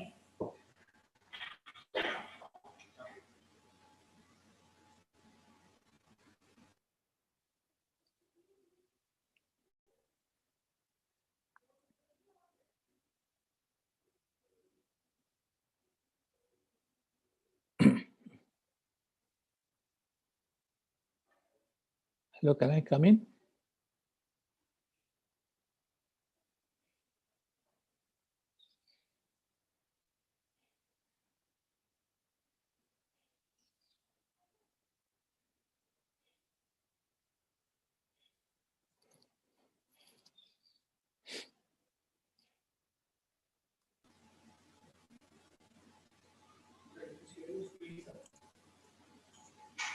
Hello, am I audible? Should I share my screen? Can you hear me? Yes. So this is how we can really have an algorithm to work in improving our accuracy. From 2D scans, we'll gradually move on to 3D scans, where the vessels can be detected very well. So we will not make a mistake, and accuracy will improve over the years. So a product manager at Google Health said that AI-assisted screening could help to identify not just people with early-stage lung cancer, but those who are at high risk of developing lung cancer within the next few years. But AI is not a panacea to simplify broad-based screening, but we think it can be a very, very powerful tool. So friends, ladies and gentlemen, this is a publication of this research. হ্যাঁ আমি screen share করব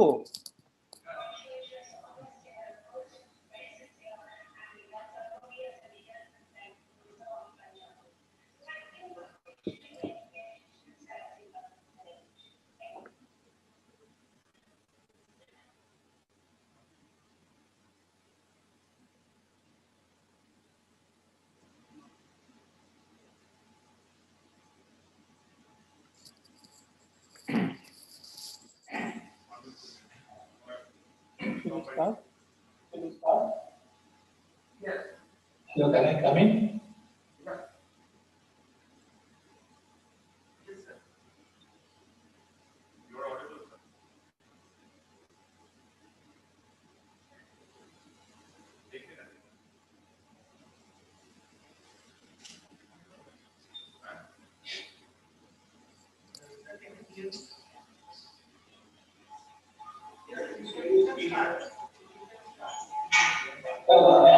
Should I share my screen? Can we take that now? So this is how we really are going to work in improving our accuracy from 2D scans to 3D scans, where the vessels can be lifted anywhere. So you can not get the scale and accuracy will improve over the years.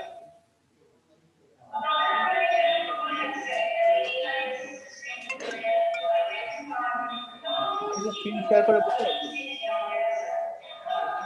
শুরু করবো অনেক noise আসছে বাইরে কিন্তু ঠিক আছে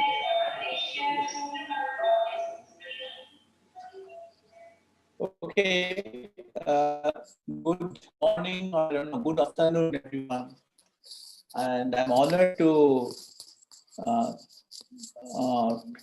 have to present my work on to you. I mean, this is really very special for me because unlike other speakers, I am basically to some extent disconnected, being a retired person. But since I love this topic and we started this topic in a collaborative platform, I thought it would be interesting. So it's an application of data science to flow cytometry. So what I'll be talking about, let me have a kind of overview of what I'll be talking about. I'll be talking about how this particular platform, flow cytometry, can integrate different type of technology and data science, computational algorithms, and even AI-based algorithms, statistical analysis together.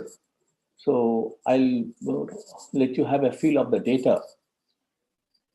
So let me have a bit of history of it. In 1954, the Wallace counter was first proposed, and then you have a fluorescence-based cytometric device, ICP-11, in 1968. And Godet actually did what is called a flow chamber. And in 1978, it had pulse cytophotometry. Then this is the company, Becton Dixon, who emerged actually with the fax instrument in the first, and then this company is still having the main market, and then you have the Coulter. So main installation are either from the BD and from the Beckman Coulter. So what is, I'll start with being a biophysicist by training. I'll start with a very, very simple thing. What is the difference between a flow cytometer and a spectrophotometer? Both are based on the principle of fluorescence. Now, if typically a fluorescence spectrometer can detect molecules, which is less than 500 nanometers, no statistical information, and single molecule data is not available. Whereas a flow cytometer can measure cells, population behavior, and single cell data at the same time. So typically you can see here, this is a block diagram of fluorimeter. You have a homogeneous solution, light is incident on it, and you have a transmitted and scattered, and then fluorescence and Raman scattered. So these are different types of light which comes out if you excite a particular light solution. And this is a fluorescence which always comes at a wavelength which is higher than the incident excitation. So, but we also talk about fluorophores in flow cytometer. What is the difference between this fluorescence and flow cytometric fluorescence? So other thing which flow cytometer measures is scattering. So other than fluorescence, now what is scattering? If you have a laser light and you have a particle in it, there will be what is called forward scattering and there will be side scattering. So if you have different types of cells, for example, if you plot forward scatter against the side scatter, you get these clusters. Okay? And depending on the cell type, your scattering will vary. Your scattering will depend on what kind of cell type you are using. So typically, this is a block diagram of a flow cytometer. What you are having is you have different types of cells, these passing through this column, and then you have exciting this with laser, and you can see here that different types of cells are being scattered.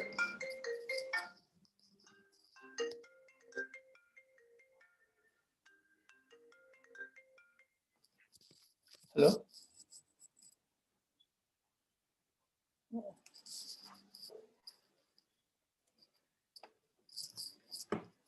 And you can see the different types of cells are coming through this. And now, how do we integrate the cytometric platform with data science? Now, you can see here that you have a kind of combination of what is called instrumental designs, synthesis of fluorescent probes. Then you have statistical techniques like TSNE, then machine learning, then space spanning, and then PCA and flow clustering without K. So these are the commercial softwares available. One is called FlowJo, one is Express, FCS Express. These are the two commercial available softwares to, by which you can analyze the flow. And then you have this kind of data repository. You have a very beautiful data repository of flow. This is public data available. Those of you who are interested in doing kind of data dry experiments with data, available data, you can use this flowrepository.org. And also similar data bank is also there. It's called Cytobank, cytobank.org. So now data mining in flow cytometry. So the problem with flow cytometry is it's highly, one experiment produces about 10,000 sets of data, just like microarray. Here, you are actually the data, the size of data is a problem. It's not that sometimes in some experiments you are you lack in data, but in flow cytometry it's just the other way around. You have huge amount of very big data.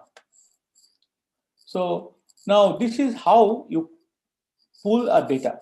See, in a typical flow cytometric platform, you use what is called a system called flow code. It's our library, and using the flow code, you can read the data, and this gives an object called S4 object. S4 is basically, it's a class which is something like C# or Python, but it is slightly different also. So basically, it has information about this kind of variables. One is called, for example, forward scattering. A and H means area and height. See, these are basically voltage pulse shapes, forward scattering, how much it is. Then you have this A, H, and W stands for area, height, and width. Similarly, you have SSC, the for side scattering. Then you have different fluorophores. It is, I'm showing only one particular type of data, but there may be many other type of, then you have these are all PE, APC, these are all different type of dyes. So a typical data frame I am shown. Now, if we plot the forward scattering, side scattering against forward scattering, you can see there are distinct clusters. So these are the clusters. So these different type of clusters. Now, what are the different types of objectives in the flow analysis? I'll come to other kinds of clusters when it comes to fluorescence. You can have what is called immunophenotyping. You can have cell cycle analysis. And then, sorry for the repetition, you can have cell sorting, then you can biomarker, and you can then have chemotherapy and drug assessment, how much a drug changes the patient. And then you have, this is for mainly for pure sciences, that is for persons who are interested in cell biology of stress. This is a ROS analysis you can do. Now, most of the starting point analytes of a typical flow cytometer is PBMC. Now, what the PBMC is, that basically you have this kind of cells, B cells, then CD8 T cells, CD4 cells, NK cells, and monocytes. Now, the computational challenge in flow cytometer is from the cluster pattern identifying this kind of cell types. How do we know this cell? Obviously, each of these cells, they have what is called different types of antigens and expressed in them, and you can have different types of fluorescent tags specific to a particular cell, so that you can detect which cell is present and in to what extent. So I'm showing a typical script how we just read an unstained sample, and you can see here just even an unstained sample can have shown this kind of clusters if we do automatic cluster analysis. So what I'll start with is this kind of automated gating. See, normally people will do what is called, they will get one population like this, putting square gates. But here I'm showing an example of automated gating, how automatically, if you allow the system to form clusters, you can get the flow cytometric variables. Now, sometimes we want to get out the cluster. For example, we don't want certain type of cells. For example, in this case, the dark region obviously contains what is called cell debris, that is cells which are non-functional in nature. They are basically membrane fractions of the cells. And so we want to get out these cells. So there also you can do the getting out using the automated gated systems or manual gating systems. It's not a big deal because in this case, automated systems and manual systems really do not make much of a difference. Where it makes a very interesting difference is, this is one example I'll show you, which is very interesting because here I found that automated system makes a mistake, whereas you need to improve the contextuality of your analysis. For example, in this case, if I subject this to automated analysis, then this kind of two clusters are formed. Okay, but this is basically, these particular two clusters are not the correct clusters which we want. It is basically area height analysis. Now, if in any Gaussian curve there is you have area and height, this analysis is very important because it gives the information of the singlet and doublets. What is a singlet and doublet? You can hear. This is what is intended. It is done manually. You have the lower portion is the doublet population and the upper portion is the singlet population. What is doublet? Doublet means, since if you look at the flow cytometer diagram, you can see here that cells are passing through this. If the cells are aggregated, then they are doublets. Okay, so cell doublet means basically the cells are aggregated. So how do we find out the doublets and singlets by algorithm? You are making a mistake here. This is not the line, separated line which you want. This is the line which we want. So this is how we proceed. We just want a simple algorithm, basically regression based, by which you can see that in a simple way. Whereas if you do conventional automated unsupervised clustering, it gives you a different type of cluster which is not intended. Sometimes some algorithms, simple algorithms are better. This is a take-home lesson, that don't think that automatically the computer will solve all the problems. This is one particular case which I have shown, where a simple linear regression algorithm in the log-log scale gives a better separation and the correct. So obviously the lower ones are the singlet cells and the higher ones are. This is a very, very important classification because, see, if I make a mistake in identifying the doublets and singlets, my whole analysis will be changing. If possible, if time permits, I'll give one example of this mistake. And I'll quickly come to the, this is how it is done. See, if I fish out the singlets, you can see here, out of all the clusters, the red ones, okay. Other than singlet, doublet, see the problem so far we have talked about is gating and then singlet, doublet isolation. And then another thing is called compensation. What is compensation? I'll give you a basic idea. If you take spectrum of two fluorophores, you can see here, there is an overlap between the two. So one fluorescence can come, fluorescence from one particular fluorophore on the fluorescent tag can come in the other channel. It's a typical problem of a typical. So I'll give you a simple, very nice example of what happens is, in this case, an example of hypothetical experiment, cells were stained by particular fluorophore with a P isotype and collected, but what was done was also the fluorescence where the stain was not there, this is also measured. But you can see here, if I plot the PEPI, okay, everything is coming everywhere. But now the quiz which I'll put to you is, which one is the correct compensation? Out of this 1, 2, 3, 4, 5. So the idea is that in X direction and in Y directions, there are two things. And we have physically stained it by the CD3. That is, this one is something you have stained, the X-axis. The Y-axis is the spilling over. So you can see if someone thinks one is the uncompensated, there's no compensation correction in the one. So you can see both the channels are showing fluorescence. You can see here. So it is bent there.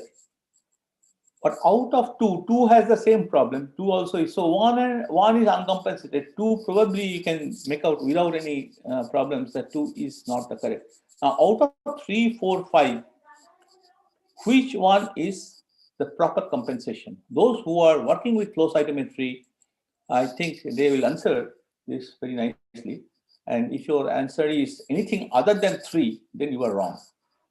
So, and I think about it, why it is 3 and not 4 and 5, although they look similar. You can just, I give you the hints that you can see the cell counts. The cell counts wise, you shouldn't lose the cell counts. So this is the correct one, number 3. Now, so I'll give you a more realistic example.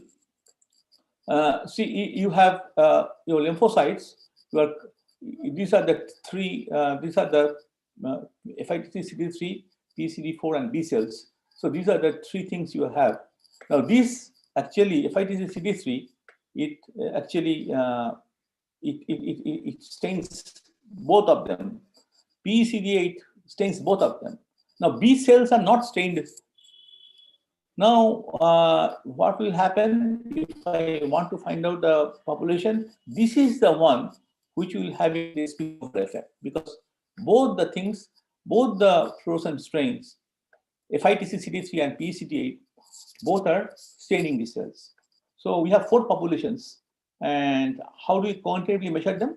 I will not go to detail of it, but basically what we are having is a linear equation, 2-dimensional equation like this. FL1 is this plus P, and FL2 is this plus P. And from this, we can calculate what is the compensation coefficient. Although I am making it very simple, but I can tell you that just looking at this figure, it is not actually that simple. You have algorithmic issues that which one is the optimized compensation. For that, you have to do more computational things. Normally, it is done manually, but I think there is a scope of doing very good computation. And this is very important because when it comes to the multicolor compensation, then you have many channels, and many channels means you have many spilling overs. So you have a very complicated set of equations, and you want to find out the contribution of compensation from both. Just like multicolor gating, this is also multicolor compensation also is a very tough computational problem which one has to solve. Now I'll give a case study of leukemia, and I'll not really describe other than it's a group of blood cancer. And the symptom may include bleeding and brushing and fatigue and all that. Doctors know better than this. But the thing is, the types of this leukemia, AML, CLL, these are common types. Now, how do we diagnose it? This, if you look at this, in normal blood, you have only this lymphocytes here and monocytes here, these fractions. But in leukemia, you can see there are many of these cells. Now, and how do you do it in the flow? See, this is microscopic image, and this is a flow image, diagram. So this is the interesting part. This is the microscope-based visual things of the different cells, and the flow detects these same cells in the phase space of the forward scatter and the side scatter. You can see this kind of cells, neutrophils, and it comes with different colors, the lymphocytes and monocytes and neutrophils. Now, BHG get, you have the CD45 SSC phase plot, and you can find out how the different you can get the count of different types of cells. Okay, among these, the granulocytes, blast cells, monocytes, and lymphocytes, the percentage you can get from flow very easily, provided you can do the proper gating. So this gating is definitely done manually. It's from a very old classical paper. And if you can do automated gating, the accuracy in the number of the cells, relative number of the cells, will definitely increase. This is for just to, I'll not really spend time on what are the different antibodies and all that. I'll skip this part. I'll show the density plot. Sometimes this is a particular case where have what is called, these plots are very more illustrative than these plots because you have so many clusters. In the density plot, the same reduces to only one cluster. And this is, if you don't use forward scattering and side scattering, if you use two flow force, and you can see here, this particular population actually tells it has a particular type of leukemia. So because the population towards APCA is higher. What is APCA? APCA, you can see here that APCA codes for CD10.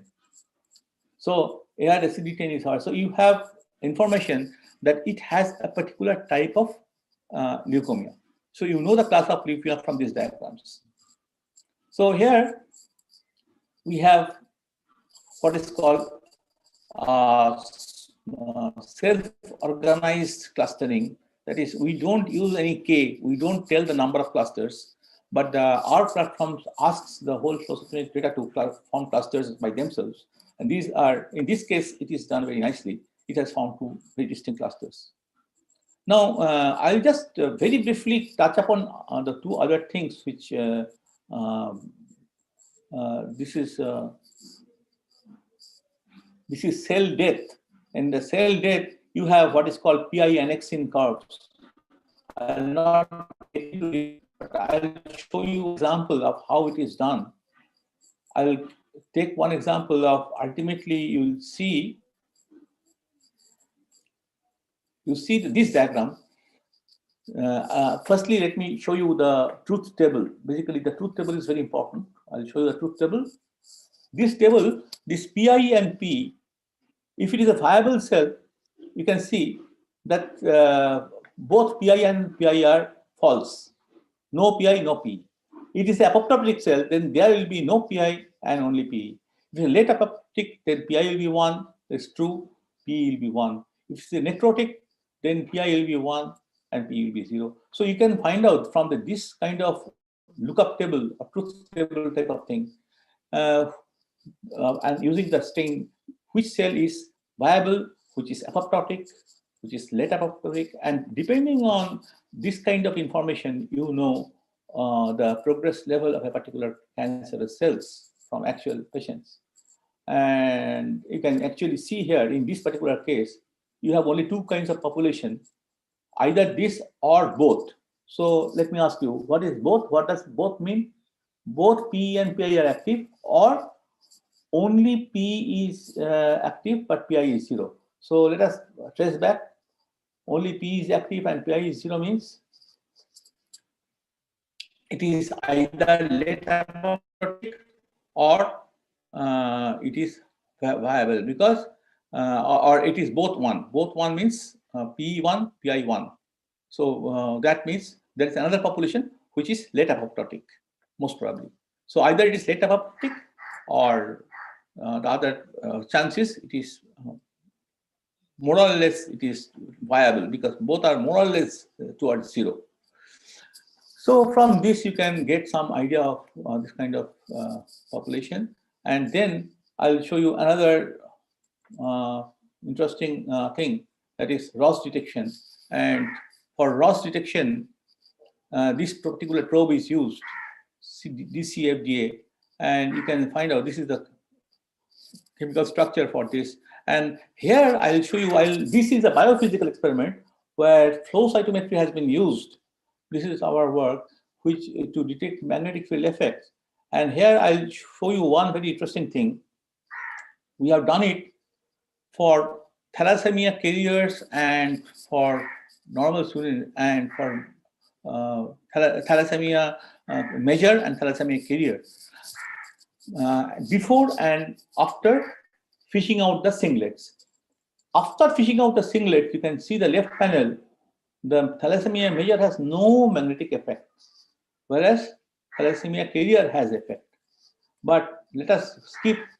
Now, if you allow the doublet cells, that is aggregated cells, to come, you can see here that thalassemia measure shows major differences when it is a magnetic field response, whereas thalassemia carrier also shows, but this thalassemia measure. So what kind of biophysical information you can get out of this? You get that magnetic field effect. That is what I would suggest is basically free iron carrying cells are mainly restricted to doublets and aggregated cells.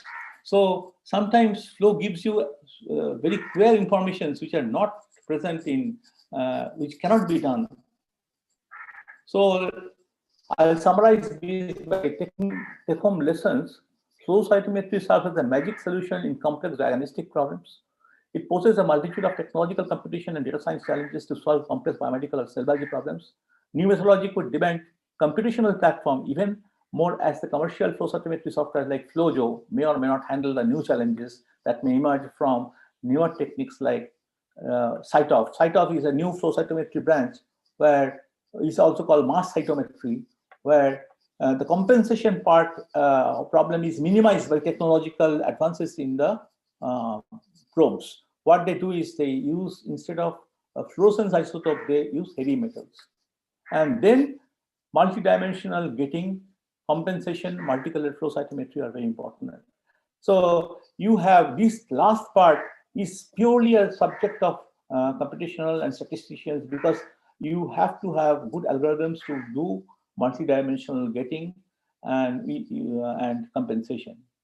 So I first acknowledgements, I thank Professor Bhashwati Ganguly, who introduced me to the R language, Dr. Arnab, who actually introduced me to immunophenotyping, and Professor Shenrai and Jyoti and Momita for initiating some work on flow cytometry-based clustering, which we did. And lastly, the transformation here is called the Box-Cox transformation, and it's one of the most important part of the flow cluster. Okay, this is how a multicolor looks in terms of. Lastly, I thank you very much.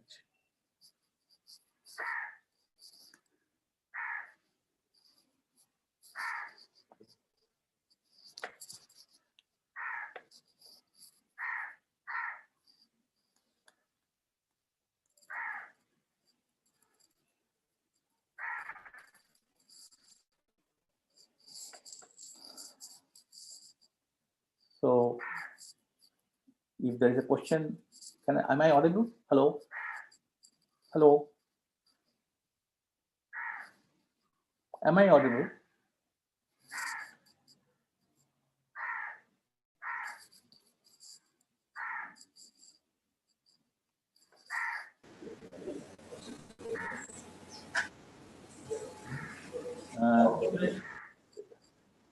Okay, so should I stop now, right?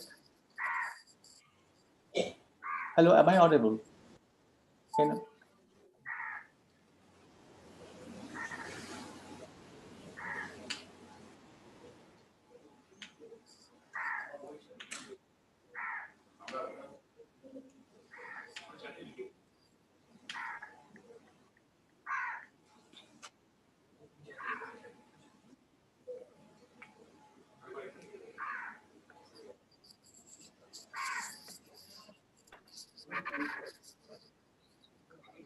yeah, okay, okay. So I think my session is over. So, okay, then if there is any question, I can answer, or I'll leave now. Okay, I mean I'll stop now.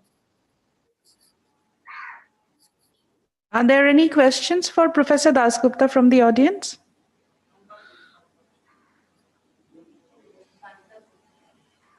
Okay, okay then. Thank you, Professor Dasgupta.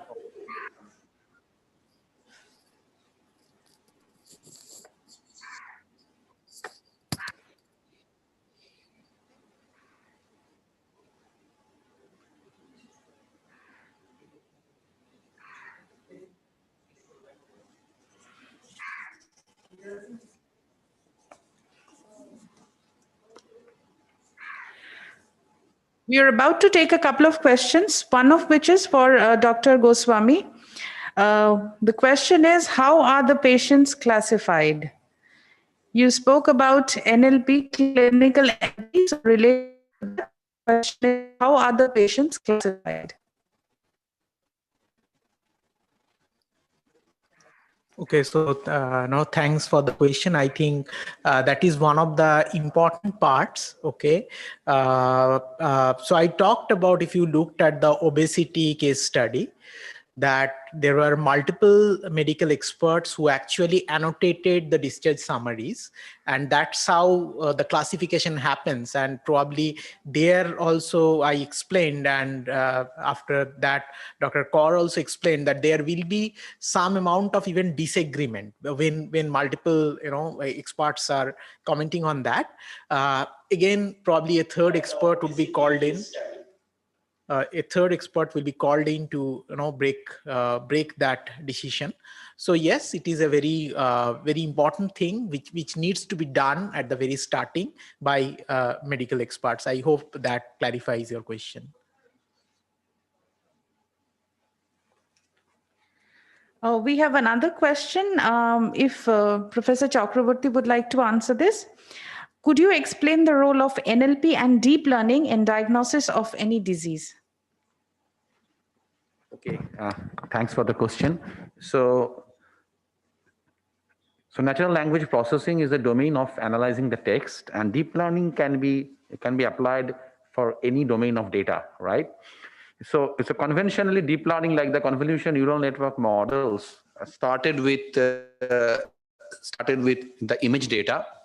But now, so they can be used for like the UNet model, which came in 2015 by Ronenberg's group. They were categorized as I think the number one solution for segmentation. So deep learning can be used for segmentation of the disease zones in the given image data.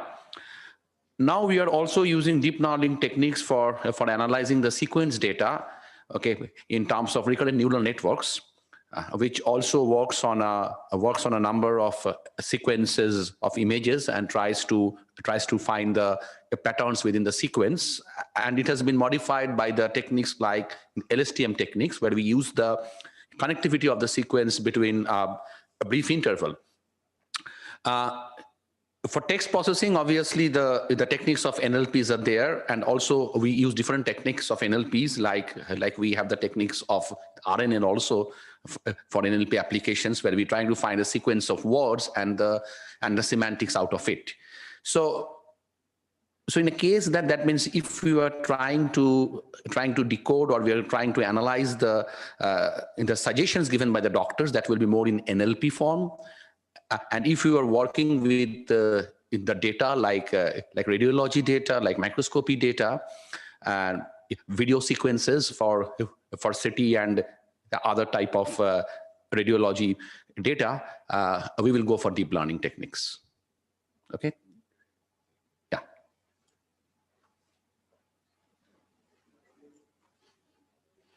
A big thank you to all the speakers. Yes, please, ma'am.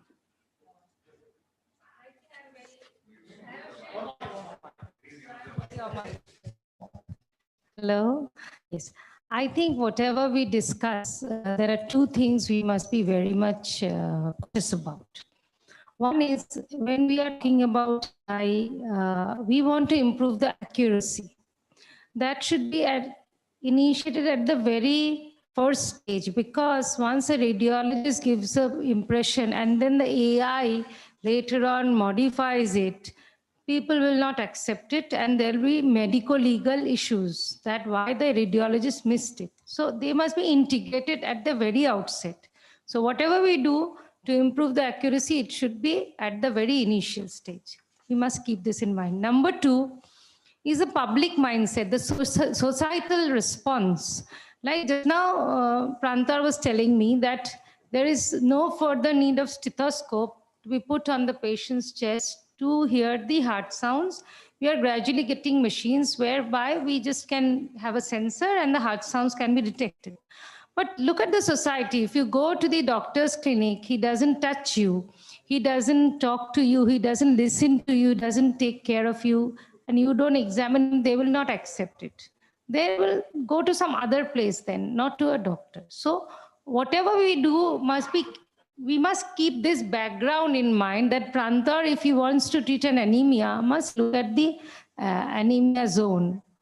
This little bit of touch is expected by all the patients. So society must also become aware that AI is getting a very important role, so that the workload of the doctors are being deloaded. This concept we must publicize. Yes. Tool, correct. Yes. So yes, this becomes a problem.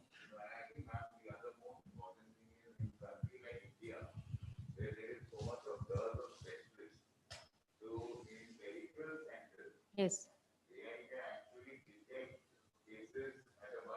Yes, like the blood slide. If Prantar, yes, Shubhro, if Prantar has a blood slide, every time they have to come to tertiary center with a blood slide. Rather, they can screen that this may be a thalassemia, this may be a leukemia. That will help. Actually, 60% of people don't need to come. So that kind of point of care. Yes. So decentralization. This is very important. It will act as an enabler.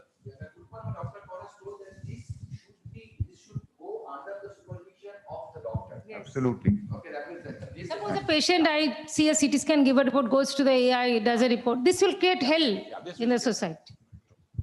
And there have been problems with FDA also saying that who will sign the AI report? Yes. Right? Who takes the responsibility? And there has been no answers till now. Best is you integrate it in your machine. That will only help. Knowledge transfer is more important. Like an intern who is being forced to go to a village because of bonds and other issues, but does not know the local disease pattern and everything. So that kind of knowledge, which can be audited and a domain expert can chip in, will actually help people not to come and increase the load on tertiary. Which is very much needed. Otherwise, this healthcare status will never improve. And another thing which Shubhrojyoti works on is, you were showing some of them, that's a prescription, errors of prescription. If AI can help in that in the hospital system it is integrated, then every wrong prescription patient will not come to know, but it will be kept apart. There will be flags. Yes. So the doctor says, oh, this should not be co-prescribed. Everybody makes mistake. There is nobody who doesn't make mistake. I think this is a very big pointer for our research. Yeah. This is already there in the pharmaceutical industry. I just want to highlight what Madam Kaur said, that, and one of the previous speaker was mentioning that this is known as signal detection. So as Dr. Chakraborty was also mentioning, that these signals are very important. So AI can help in this signal detection where things are going wrong and what intervention is required. And this has been there in the pharmaceutical industry. All the major pharmaceutical majors use this not as efficiently as they would use the health analytical data, but they use whenever they see a trend of adverse events happening, they take the intervention at that point of time. So I think now that has to move from the pharmaceutical industry to the hospitals, Yes, as Dr. Kaur is mentioning.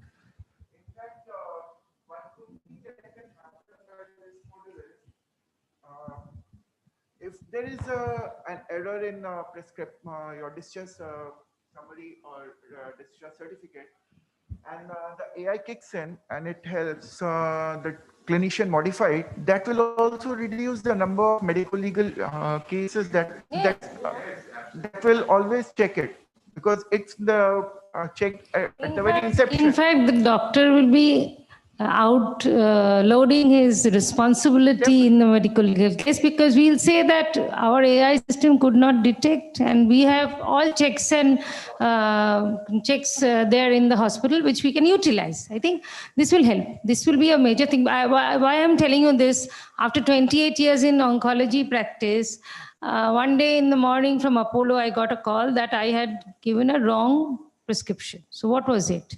I saw the fluid I had prescribed by mistake was not the correct fluid for that chemotherapy. So this happens at every stage of life, every stage of practice. And they had this check system for 7 days. Somebody was doing some research and he picked it up. So it was very good for me. So one of the thing I was finding when I was going through these for text applications. So the researches I showed were for United States, and one of the reasons is that they have a very standardized EHR or EMR. And when I was studying for Indian research, I saw that there is some mandate probably in 2016 or that time, or at least guideline. So is there something that is going to come up on that line? Because otherwise, how the tool that is developed for one institute may not be used for other if it is not standardized. Yes, it should be standardized, no doubt. But look at the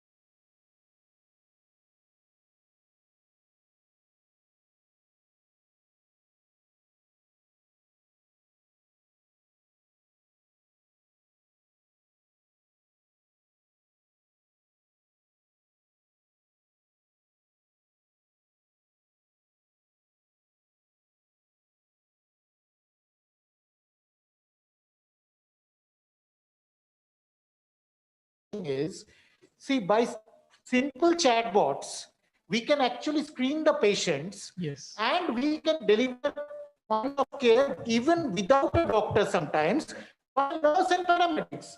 But this entire medical system is skewed towards that we will generate more doctors, the problem will never be solved. So I think that is where the technology is very important. And that man, has left at 1 at night, and I am seeing him at 7 p.m. the next day. I am irritated, that person is irritated, and our performance also goes down. So we have tried doing it, and I'm telling you the time it takes for the server even to get back something, it actually matters. And remember one thing, whoever is working in health analytics, the only incentive for the doctor would be if you can tell that person that we will save your time. Nothing else will work. Understood. US has spent billions of dollars for incentivizing. Still, they have not reached what they wanted to. Of course. Here also, rupee dollar will not work because it's not possible.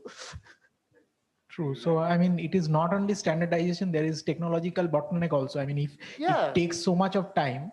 I think by now, most of the chronic diseases in India have got guidelines. Yeah. Most of them. Yeah. There are Indian guidelines which are adapted to Indian scenario. But in the government hospitals, maybe in very high profile private hospitals, number being less, it can be. I'm not telling it can't be. But for the general masses, there is no way at the moment, unless you understand when not to refer.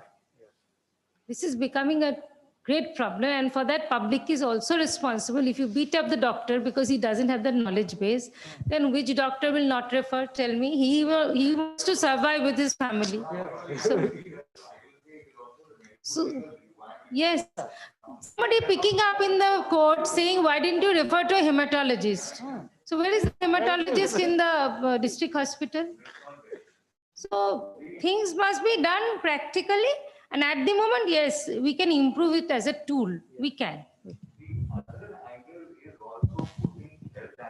Into the MBBS curriculum of the country as we evolve, because we have to understand that, when we use smartphones, we use Arogya Setu, and now we are going to use COVID for vaccination status. We cannot work in isolation with just thinking engineering graduates will know about computers and medical graduates will not know about computers. So I think if we have to really ensure that these do get married in a proper way, the engineering students have to be taught some bit of health, and the medical graduates have to be taught some bit of computer science and artificial intelligence. Otherwise, this is not going to be proper.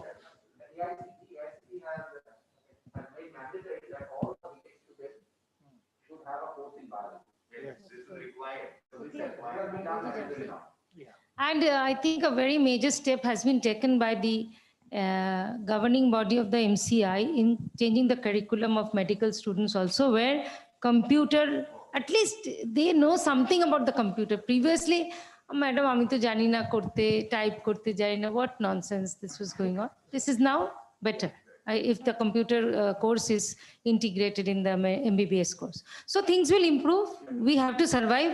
You have to survive. We have to survive. So we have to integrate.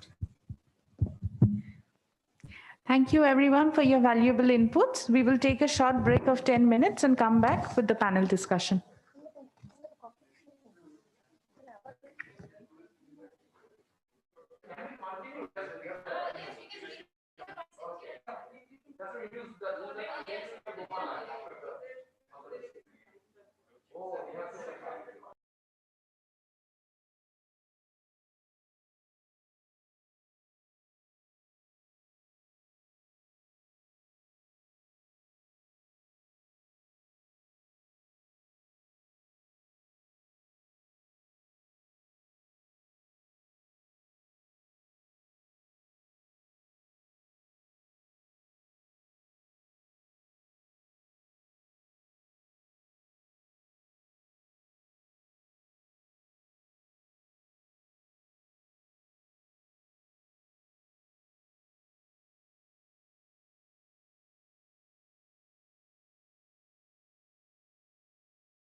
Hi,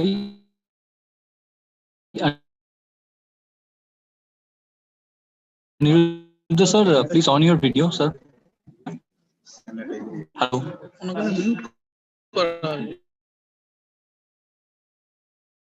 Yeah, hi.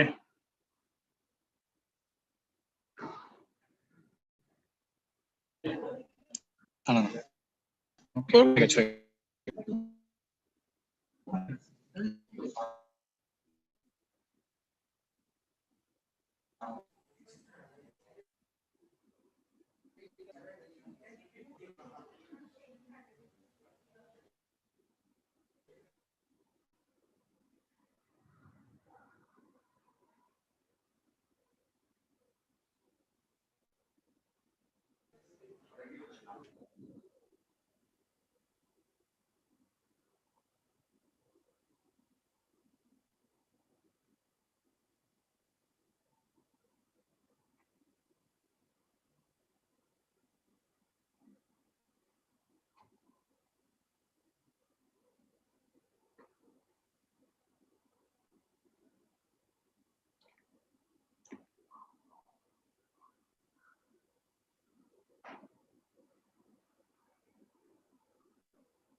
Anindra sir, audible?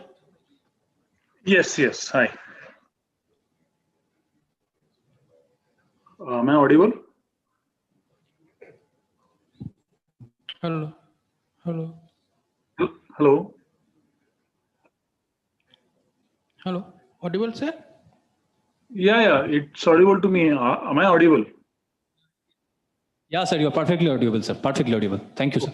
Great.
We have divided this panel discussion into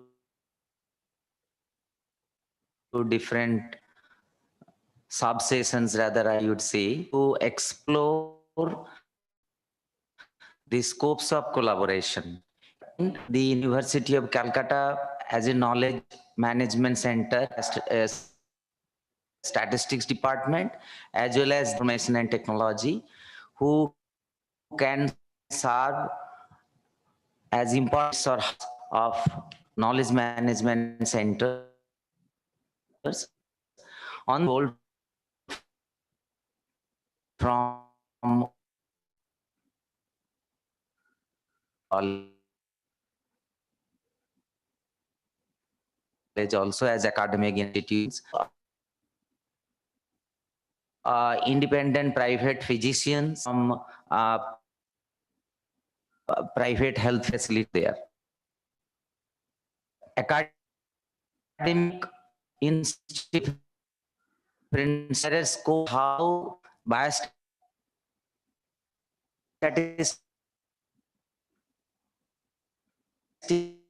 here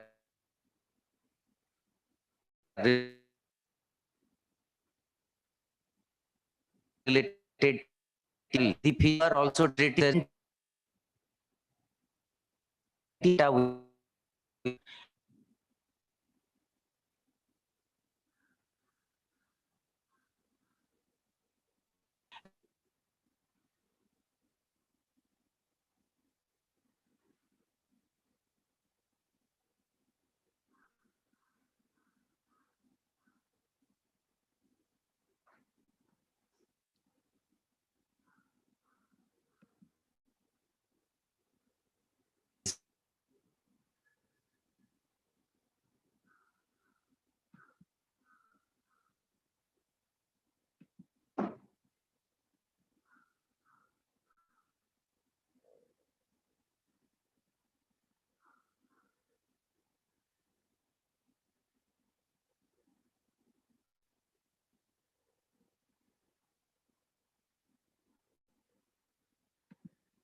by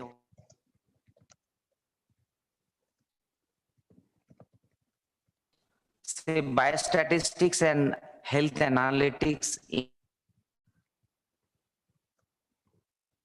in medical curriculum can be one. Issue healthcare, they are very much intermingled. We cannot ignore that.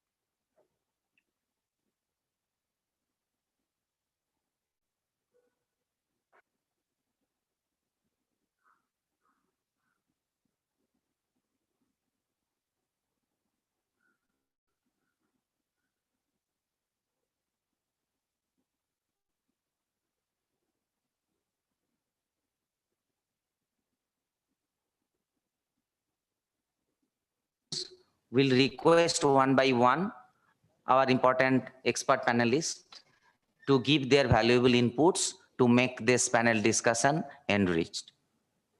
So may I request Dr. Amlan to ask one by one, starting from community. So I request Dr. Promit Ghosh to say a few words on this.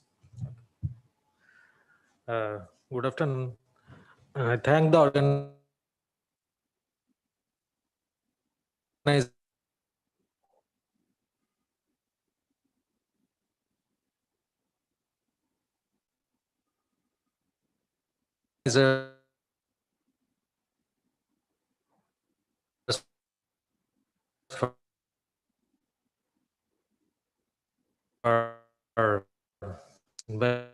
it's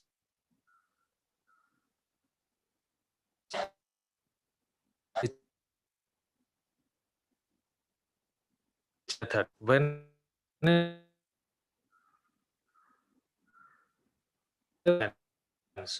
so last of the science with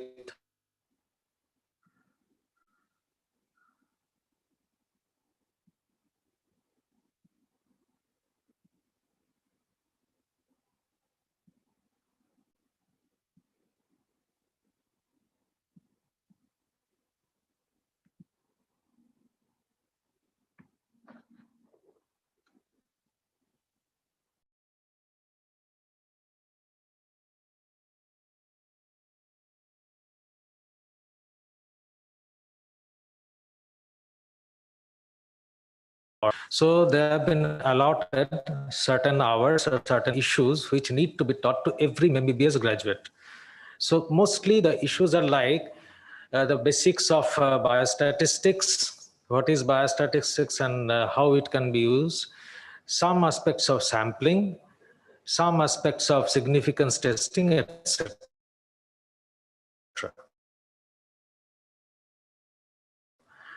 So these are with Department of General Medicine and Department of Pediatrics.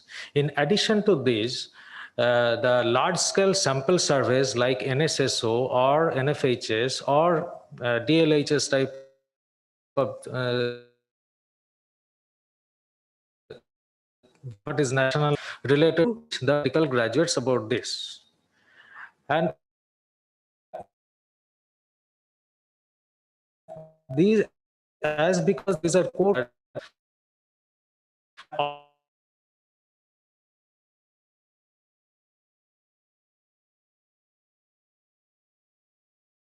all demonstration related to most this is restricted to calculating mean median mode and some very basic statistical issues. Please remember, I just want to remind you that many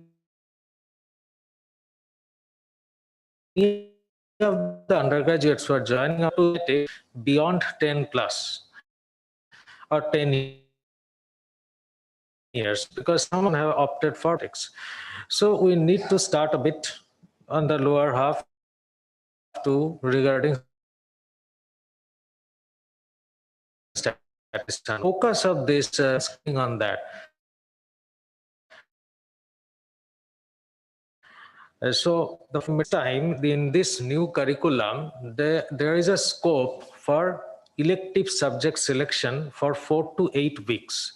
In this part, elective subjects, around 4 to 8 weeks, one person can opt for different issues, special issues or special paper sort of thing in MBBS.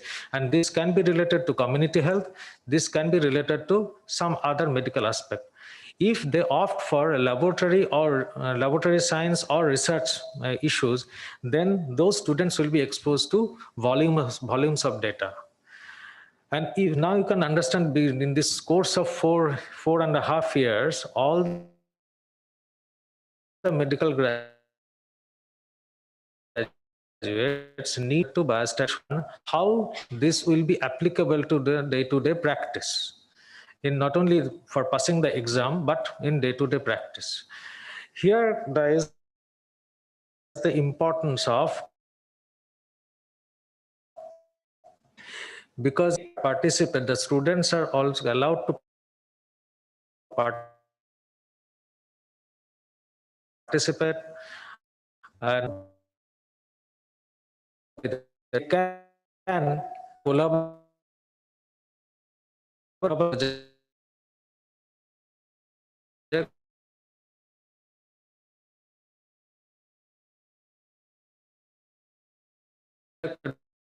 disciplinary with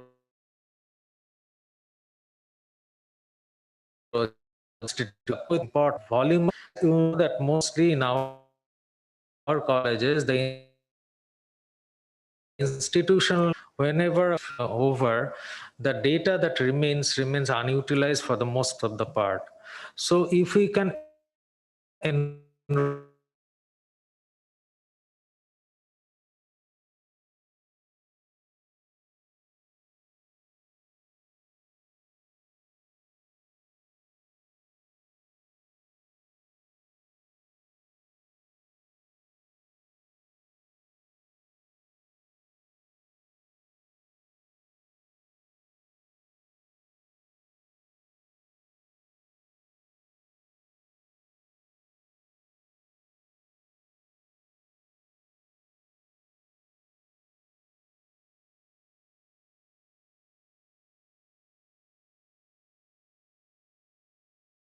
it to be carried out,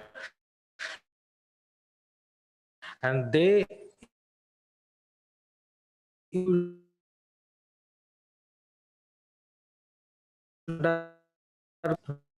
related to that.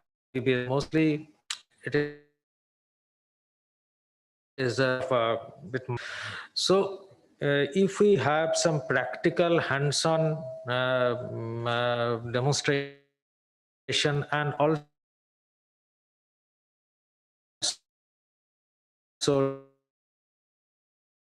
related problem for faculties.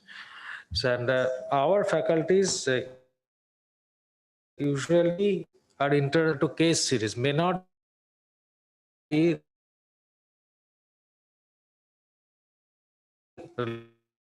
like structured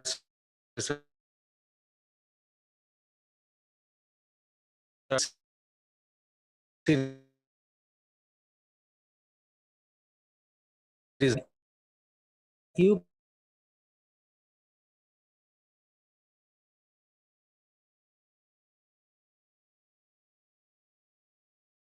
people can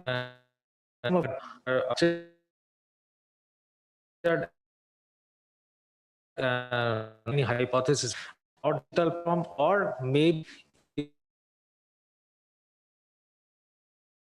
even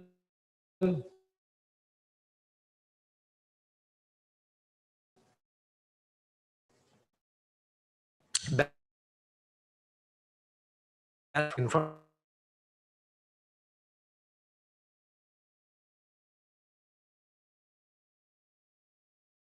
and there others can also chip in, or you can provide your inputs in this.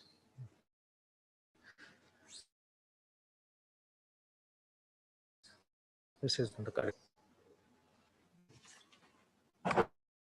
Thank you, Dr. for your with the help. Now I will invite Dr. Arup Chakraborty to speak upon the social and behavioral research in healthcare. Good afternoon. First of all, thank to the organizer to call me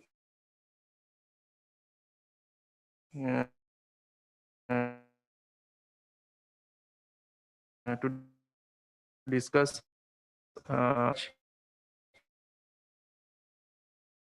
social in medical setup. Actually, an interdisciplinary research, different can collaborate, and the final outcome is to find out the change of the behavior of a person, or rather a community, and to find out the various risk factors to diagnose a specific type or outcome, to manage those diseases, as well as the very important thing is how to prevent it. The basic gamut, the entire gamut of the behavioral research, prevention of a particular behavioral aspects,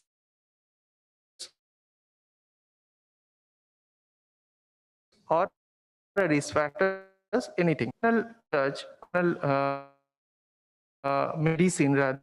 In what we used to do, we used to, when a patient comes to us, to a clinician, we used to diagnose and we used to give a treatment. But in case of behavioral research, we actually want to find out what the basic root cause of that. For example, suppose who comes with a complaint of chest pain to a clinician or a cardiologist, we may ask the patient to do a ECG or even an angiography, and definitely we'll get some history from the patients. But in behavioral research, we want to find out why the patient is behaving like that, why he or she is addicted with smoking, why he or she is addicted with alcohol, and how long he is taking with that. And finally, we want to find out the solution and how to manage those patients. Typically, in behavioral research, we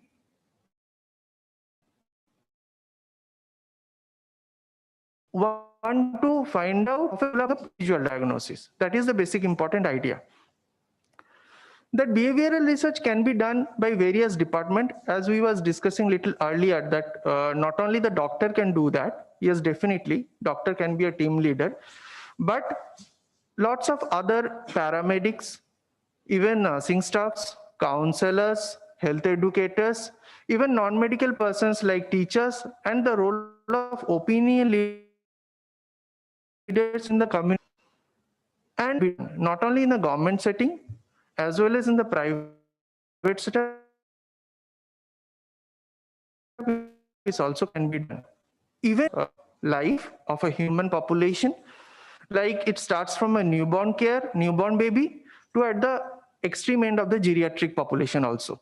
So in any setup, anywhere, in any type of people, we can do a behavioral research or behavioral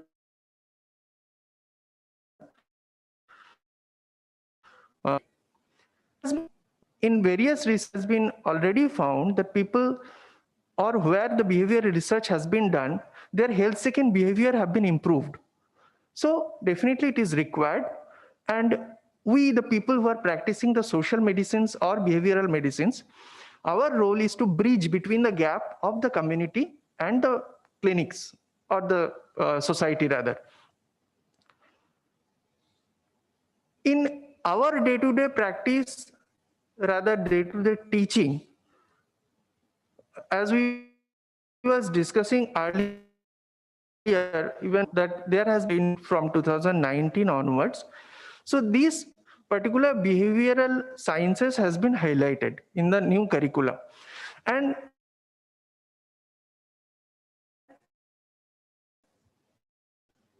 it has been all the students during that one mode,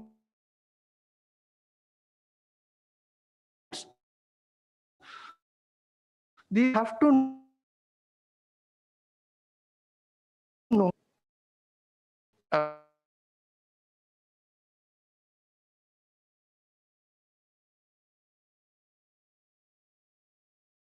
about the communicators and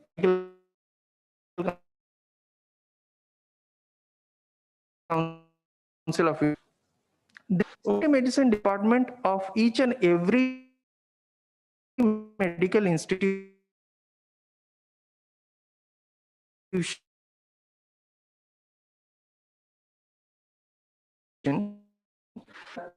at least rural service area is in North 24 Parganas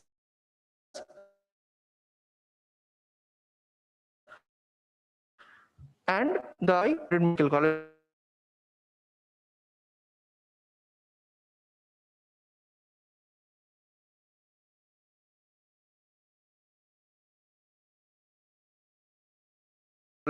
Kolkata, that is a population. We have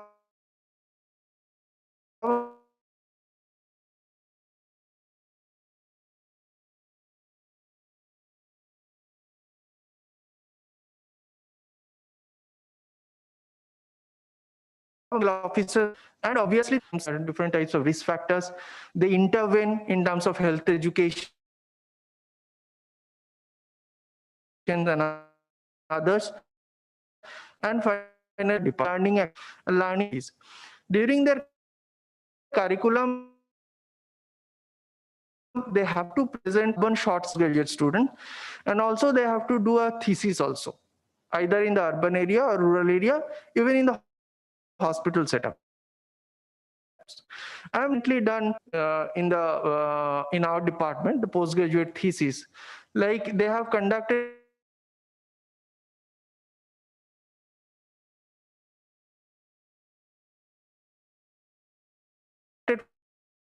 few studies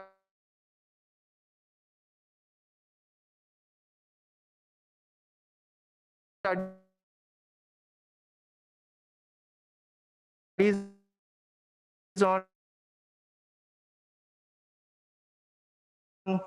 and to do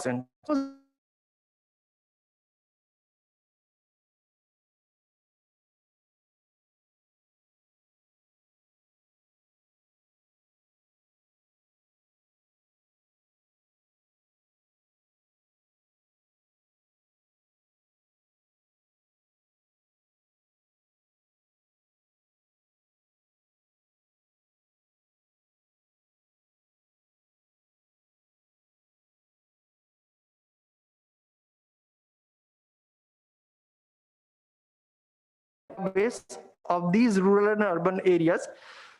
The big areas like the village or sub-center based areas or in the community, in the urban setup, in the Kolkata Municipal Corporation, where we're doing the study, the broad areas we don't have a very good database.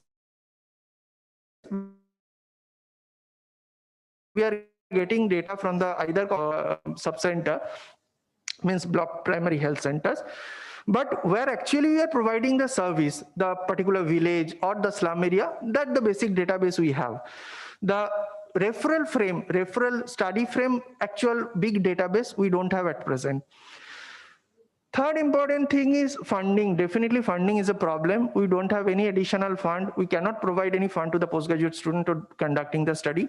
But different other institutions, even the private organizations, they used to provide fund. Even when we have done our postgraduate from other institution, we used to get fund for doing a postgraduate thesis, even for doing postgraduate thesis in our curriculum at that time. But in our present scenario, we have a fund constraint. So these are few problems, and the problems of places is also there. We don't have our own at that particular community where we are doing the clean or we are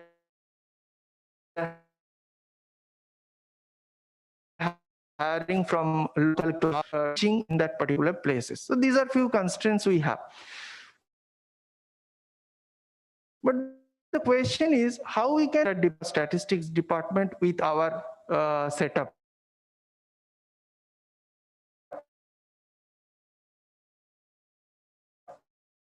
Day-to-day regular teaching that solved by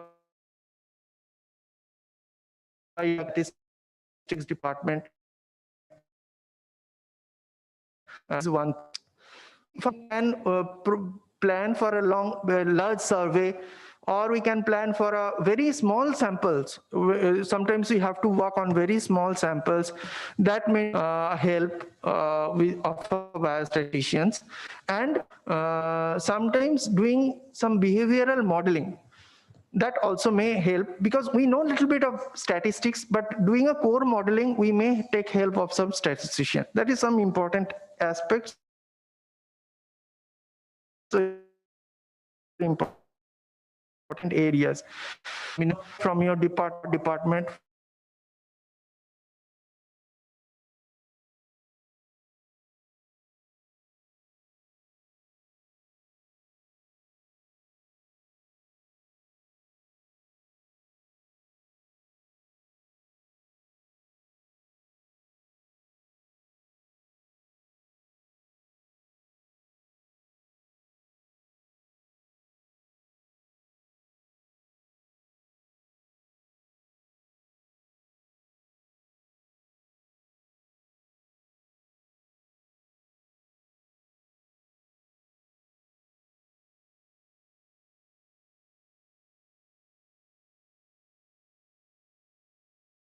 Statistics department.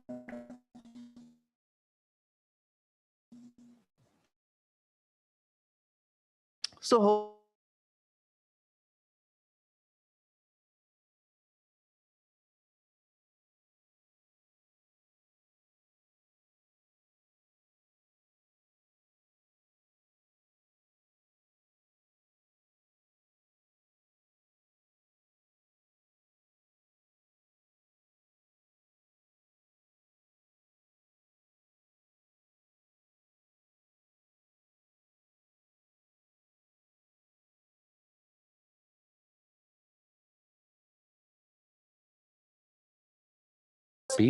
to get engaged with you. And yeah, next I call upon Dr. Oristo Lahiri. Yeah, so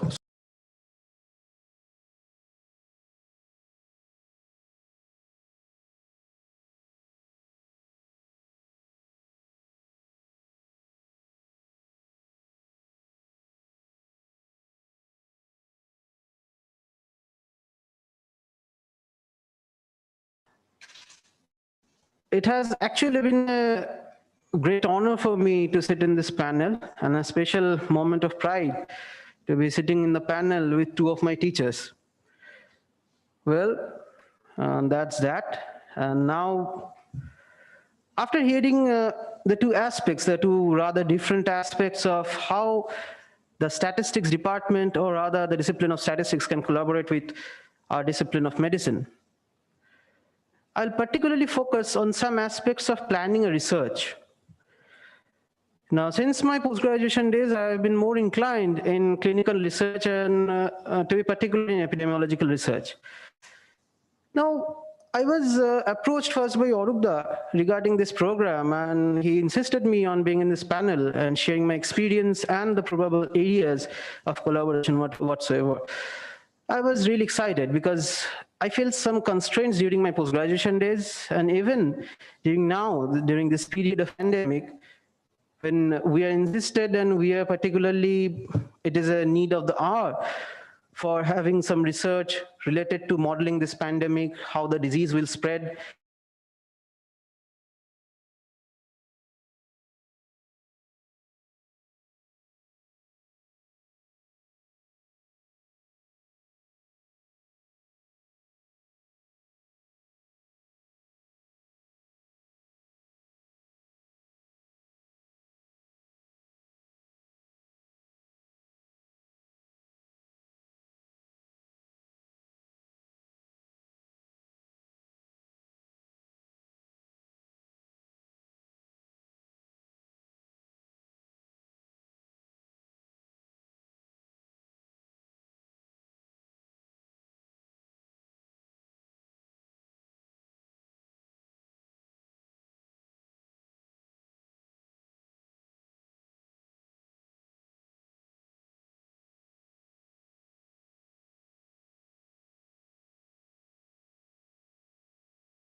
When we were approached regarding doing a thesis that was part of the curriculum, we were actually, I was into research, but I was not that much into how to do a thesis and all. So while I was doing a planning phase of the research, or I was developing the protocol, I realized that, okay, now I am developing a research question, I'm developing my methods to answer that question and everything, and I'm going into analytical research. But how do I analyze that? Now for analysis, we are doing some tests, but do I know the tests hold true for all these data and all? That was a mesmerizing question to me. Later on, I came to know that, okay, this is how these things are done, but that was only, after 6 months or so when I attended a course in the CMC Vellore in the Department of Biostatistics. Now that is a very interesting part. See, we are doing post-graduation over here in West Bengal, and to learn biostatistics and to learn the approach, to learn its utility, we are going back there into Chennai to attend a course of, say, 1 month to gather that knowledge. I believe the department can look into this matter, because this has been now the demand among the public health students for long. Now, after passing the post-graduation, I have some juniors who are still doing post-graduation and all, and they are now doing their theses. So they approached regarding that issue, that is the p-value, that great mesmerizing issue that we are all doing since long, that p-value, p-value, and p-value. P-value is significant, then my thesis is done. And p-value is not significant, oh, my thesis is gone. So a great issue. Then I inquired one of my friend, okay, so what is the issue? Why are you so much afraid that your p-value is not holding true? He said, no, the thing is, I know that if I get a significant p-value, I can show this relationship is significant, then it's okay because that is there in the literature. Fine. Then I asked, okay, so what if your result is negative? In terms of negative research, I guess we speak the same language, that if the p-value is not significant, we say it as a negative result, I guess so. So he then said that, no, that is not the case, because I have to show the test as significant. These are some constraining issues, right?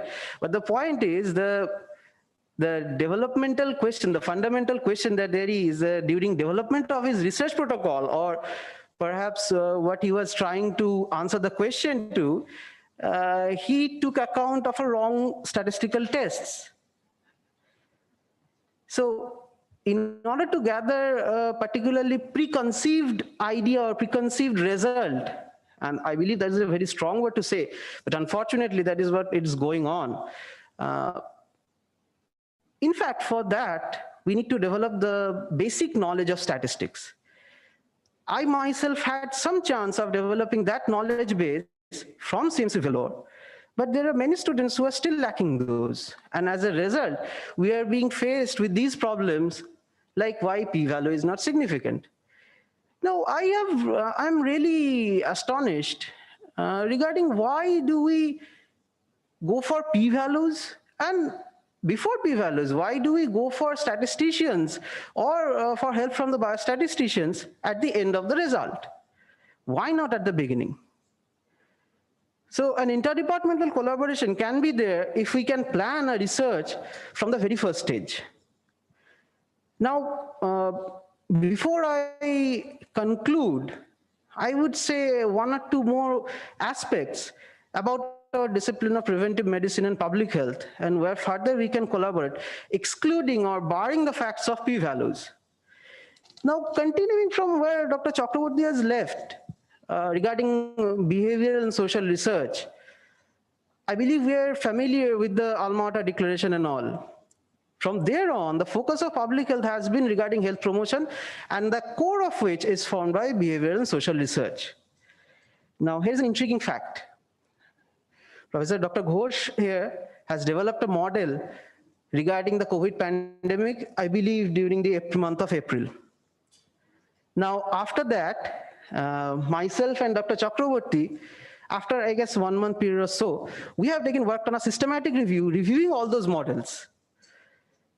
The interesting part is there have been, I guess, 50 or 60 models worldwide regarding this pandemic. But none of the models could answer exactly when this epidemic would end and how would this end. In our review, what we actually suggested is that it is not about typically the modeling part. So the point being, statistics alone cannot answer the question. What do we need? We need to account for the behavioral factors. We need to account for the social factors. We need to account for the dynamics. Again, to account for the social factors and the dynamics, we can take help of the statistics. We can take help all these nodes, nodal interactions and everything that I'll not go into details, but we can do that. That is a probable area. So with all these, touching areas, what my precise point would be, or my precise approach to this department would be for collaboration, is that what R.A. Fisher probably has said long back regarding development of a research project, that it is easier to analyze a project which is well developed or a data set which is well developed, rather than fitting the analysis to a data set that is already there. So while we go into some aspects of collaboration, I request the department to be present at all time with us from the development phase to the analysis phase. Thank you.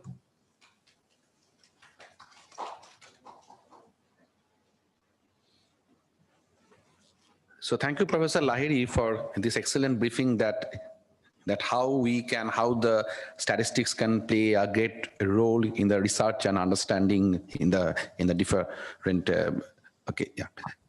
activities of the research in organization. So we are obviously looking forward to collaborations. So now I invite Dr. Agarwal, who is a surgeon, and I would like to request him to speak about that how we can collaborate with a practicing surgeon, and what can be the role of AI and machine learning in this aspect. Yeah.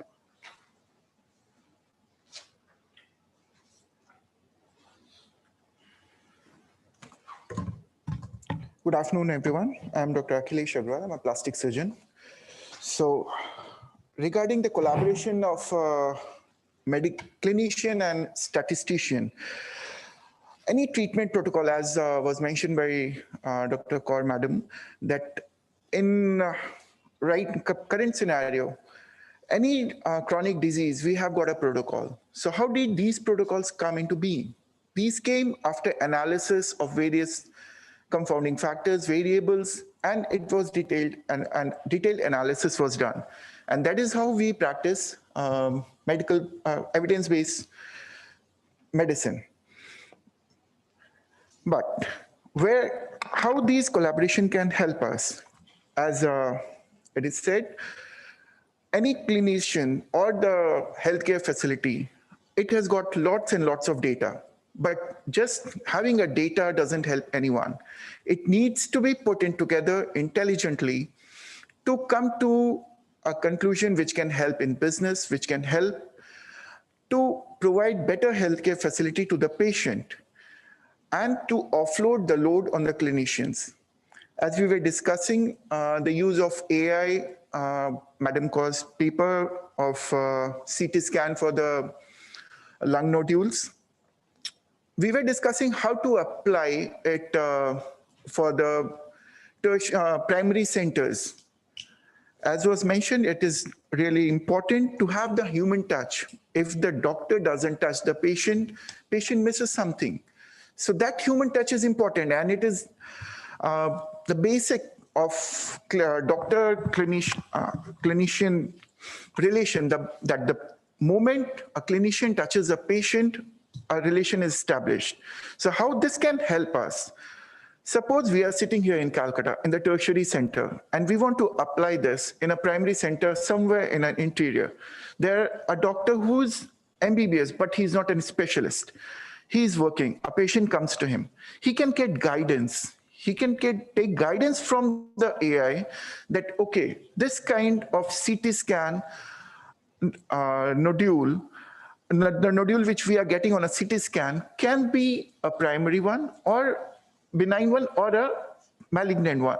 So out there, he can be helped in offloading the load on the tertiary centers by taking care of a primary nodule at the very primary healthcare setup, and where the AI suggests that, yes, it can be malignant, the patient can be sent to a tertiary center.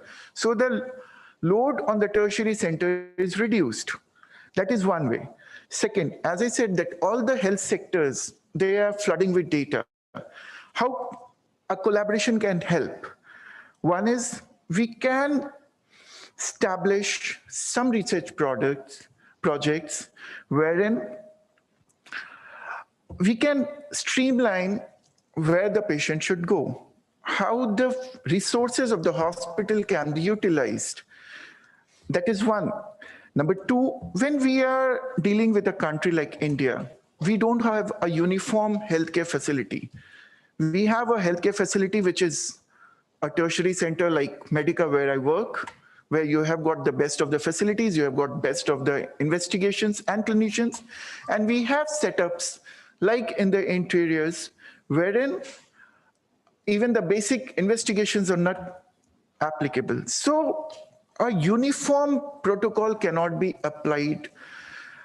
Any collaboration that needs to be done has to take into account cost factor, which is most important, because majority of our patients, they are not insured, they are paying from their own pockets. Number two, demography. As I said, a primary health center, they don't have the facilities. So the collaboration should be that we filter the patients where a patient who needs a basic healthcare facility doesn't have to come to the tertiary center like Calcutta. He can be taken care of in the primary health center itself. A patient who needs an advanced healthcare facility comes here. So that is one way where with this collaboration will help.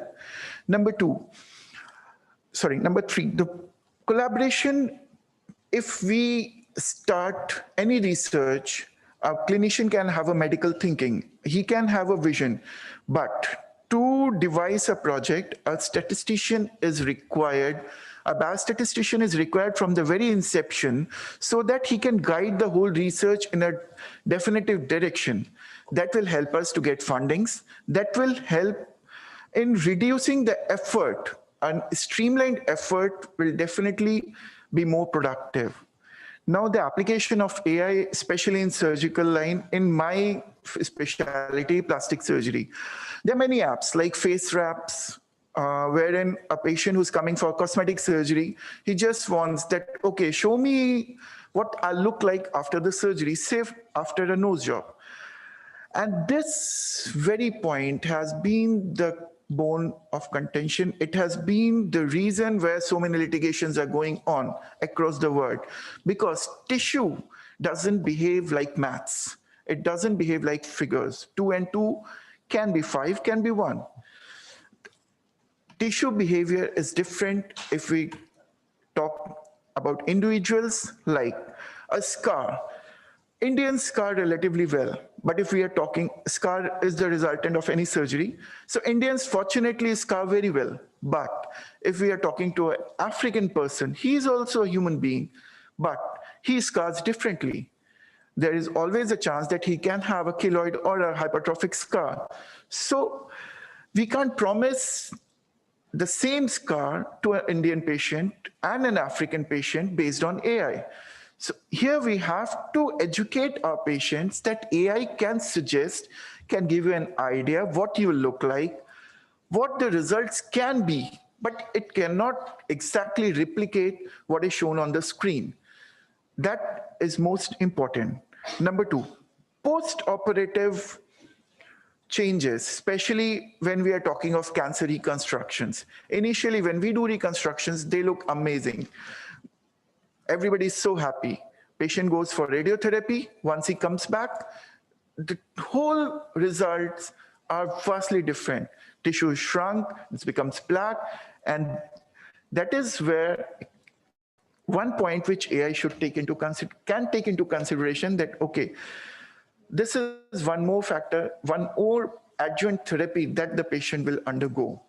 So these are few points where, when we are talking of AI into our medical practice, we should take into account. That will reduce the load, that will also reduce the misgivings between the patient and a clinician and the medical legal aspects. Thank you.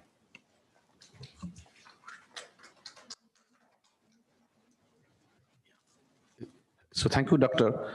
So you gave a very good insight that how the load can be, patient load can be offloaded in the primary centers and how it can go back to the tertiary centers in a very channelized way. And also the use of biostatistician in the beginning phase of the project. And again, the most important part of what you told, that how the AI can help in the surgical procedures, specifically for the domain, okay, you are working with. Thanks again.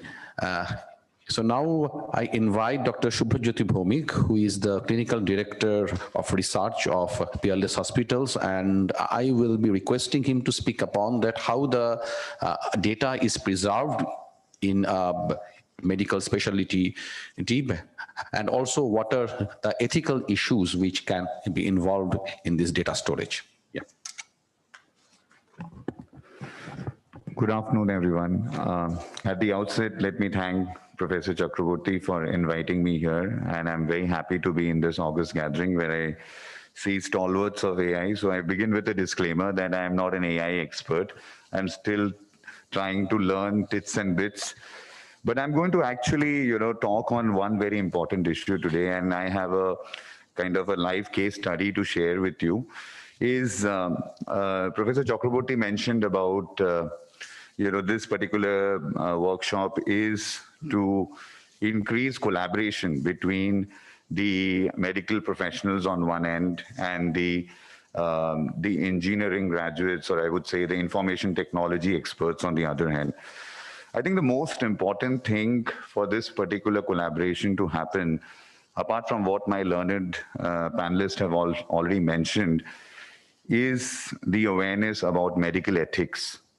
This is extremely important in a country like India, where the landscape of medical ethics is still evolving.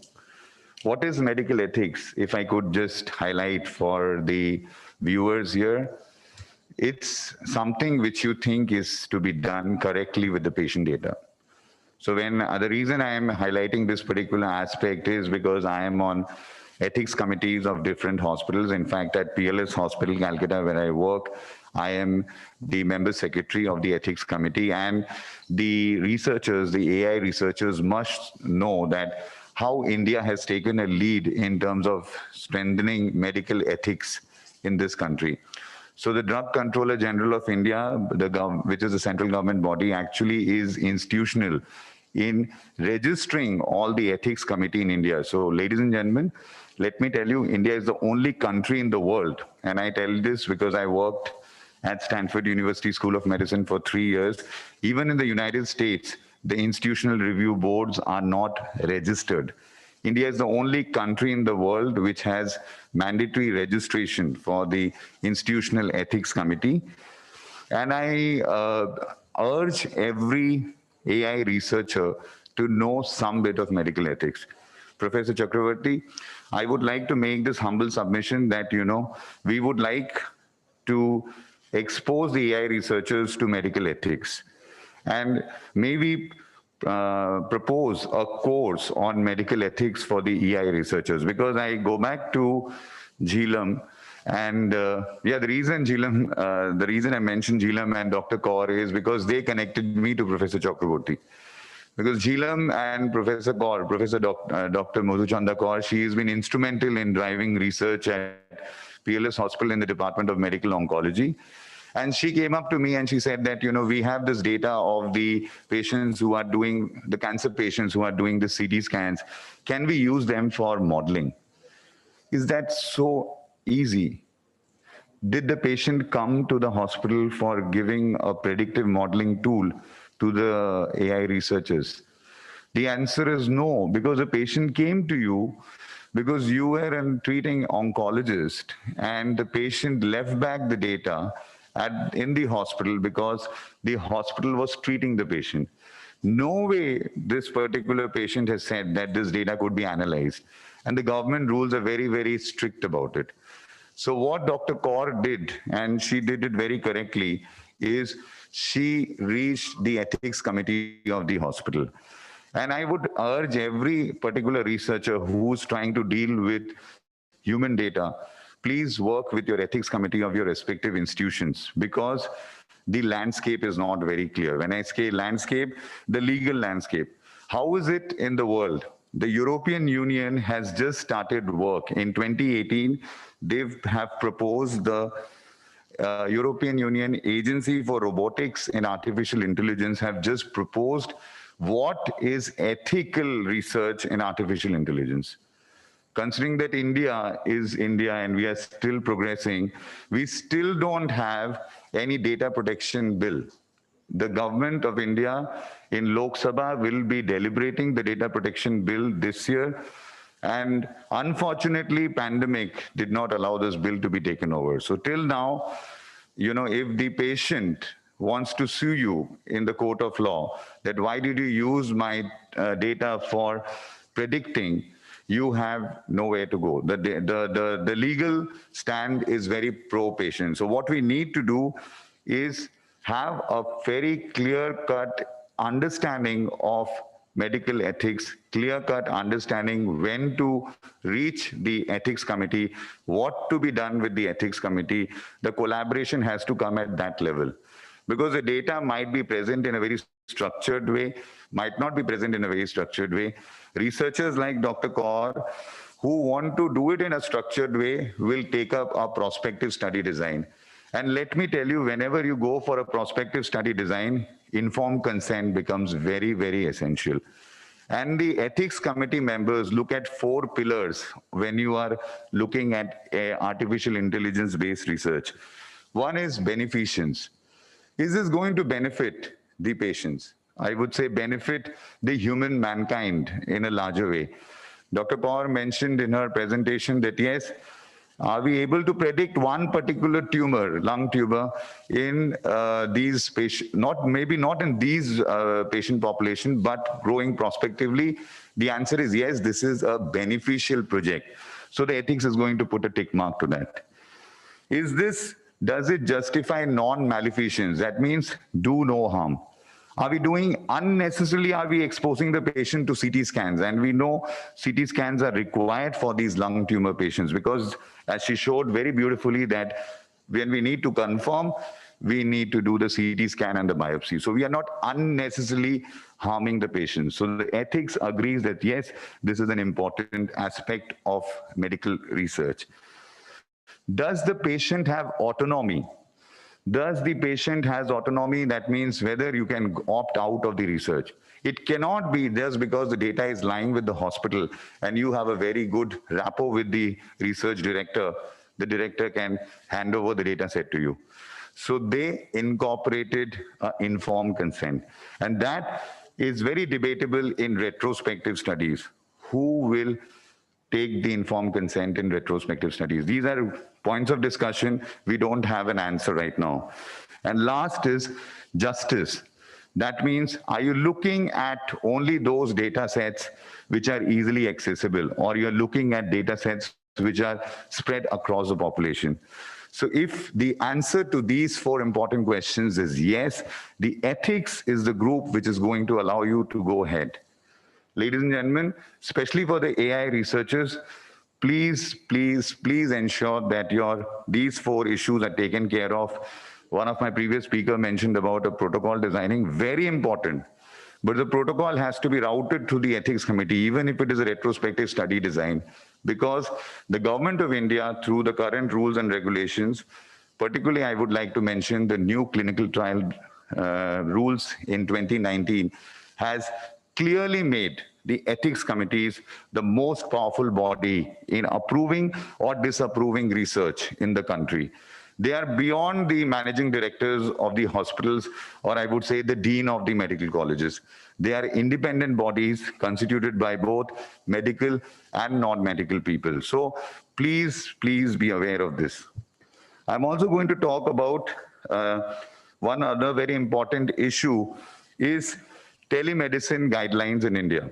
So the telemedicine guidelines in India, there is a lot of data being accumulated with the patients on the WhatsApps, because patients are now directly, if I need to consult Professor Pranto Chakraborty, Professor Chakraborty mentioned, send me your report. I get the report, I sent him on WhatsApp. Can I ask Professor Chakraborty, Dr. Chakraborty, can you give me all those reports for 6 months which you've got for anemia, and can I do a predictive modeling? Any other enthusiastic person would say yes, but knowing Professor Chakraborty, I know he's going to say no, because the regulations don't allow. So be very, very careful about the regulations which the government is framing during the pandemic. Ethics is very, very important, but abiding by laws and regulations which the government is framing, and I'm very proud to say that the Indian government is actually doing much more proactive steps during the pandemic than many of the developed countries in the world. So we are the only country which has telemedicine guidelines being rolled out in the month of March 2020, when the entire European Union was thinking about it. So we have marched ahead, much, much ahead than these developed nations. Lastly, being a medical pharmacologist, I would say the collaboration could happen in terms of safe use of medications. This is a very, very important topic by the World Health Organization. I can just make a humble submission before Dr. Chakraborty, because WHO's current aim or current patient safety challenge is medication without harm. It is a very pertinent topic. 40 billion US dollars, 40 billion US dollars worldwide are spent if medication errors are happening. So I call upon the medical researchers, call upon the AI researchers that collaborate with us. We at PLS Hospital will be very, very happy to give you our prescriptions. Of course, with the prior permission from the ethics committee, we would like to work with you for reducing medication errors. And let me tell you that we are the only hospital in the entire Eastern India, and I'm very proud of it, who have published a database of medication errors which happened in our hospital. We had studied 50,000 patients, and we have gone ahead and published their database. At least I give the entire credit to my leadership at the hospital that they allowed us to publish our errors, and we helped so that the others can learn from it. Lastly, I would say that in the COVID era, a lot of drugs have been used: hydroxychloroquine, ivermectin, doxycycline. Let us do some analysis whether these drugs help the patients or not. So that could be another very important collaborative approach between the department and at least the hospital I come from. With this, I would like to end my presentation. Thank you very much for the opportunity once again.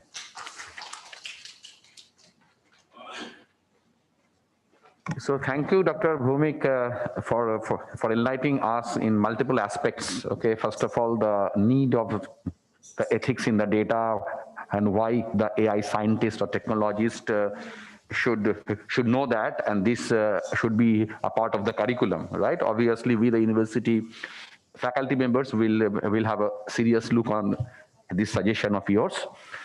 Secondly, pointed out that how the harmful use of medicines you are trying to focus on, how you are using the data for that.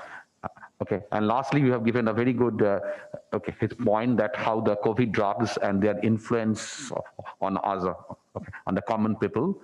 Okay, so we'll take those issues, and obviously we will feel that we will have a great collaboration with your hospital.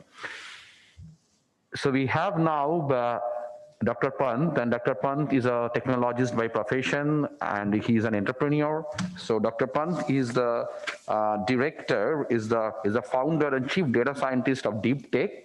So now, Dr. Pant, it is now over to you to enlighten us about how the IPs can be generated in the through research in the medical healthcare. Thank you so much, and I would really like to thank the organizers and Professor Amlan for inviting me over here. And I've been listening to the conference, and one thing which has really struck me, which is very unique about this conference, when I have not seen it happen in many other conferences, is the real closeness of working of technology, data scientists, and the medical professionals working together. And I feel this is absolutely necessary for any success in this particular field. And I really thank the organizers for arranging this. And I'm really sorry I couldn't be there in person, and especially after hearing the conference, I really feel bad that I wish I could have been there. As compared to all of you guys, my experience in healthcare is, I would say, a very narrow and very focused experience. My experience has been using machine learning techniques in the radiology space. So where, obviously looking at the image analytics and, trying to triage different scans like X-rays and CT scans and MRIs, and also, generating reports from whatever has been diagnosed. So this is something which I have worked on with my team for over last 2.5 years or so. And what I have realized is like the gap of getting the algorithm working in a lab versus, getting it adopted by a working professional is very, very large. And many times actually the things which are success factors for a research or research publication versus things which are success factors for something getting adopted in the radiology workflow are two totally different factors. So that is something which I have really learned in last couple of years. And it would be a pleasure to be interacting with you all, to understand more about this and, give my perspective about, how these things work.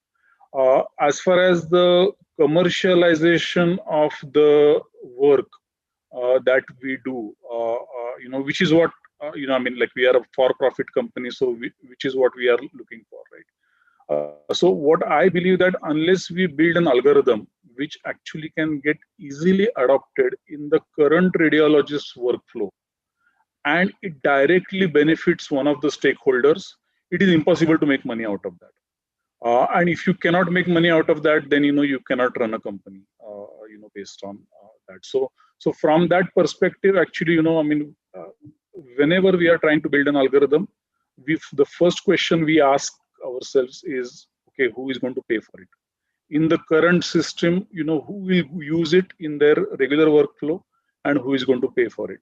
Obviously, we also do some academic research internally in the company, as well as with academic institutes, as well as some hospitals around us, and we do publish papers.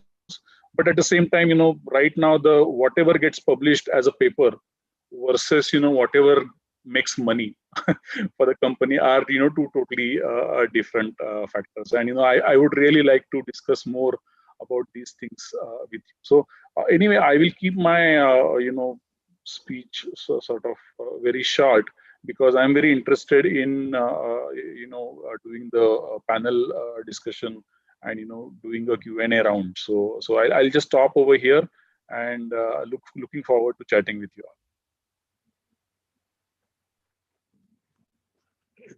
So thank you, Dr. Pant, for giving a brief insight that what is happening in the research and what is actually taken up by the practitioners. There is still a big difference, and that difference needs to be bridged up so that we, the AI researchers, can really add a value for the medical practitioners.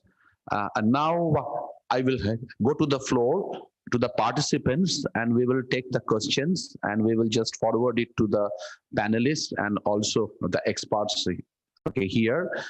And so we start the question answer session from the participants.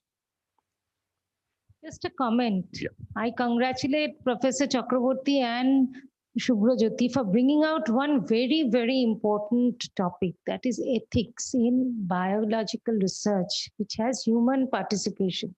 Because I have seen astoundingly people using data set of CT scans from machines, Siemens and others.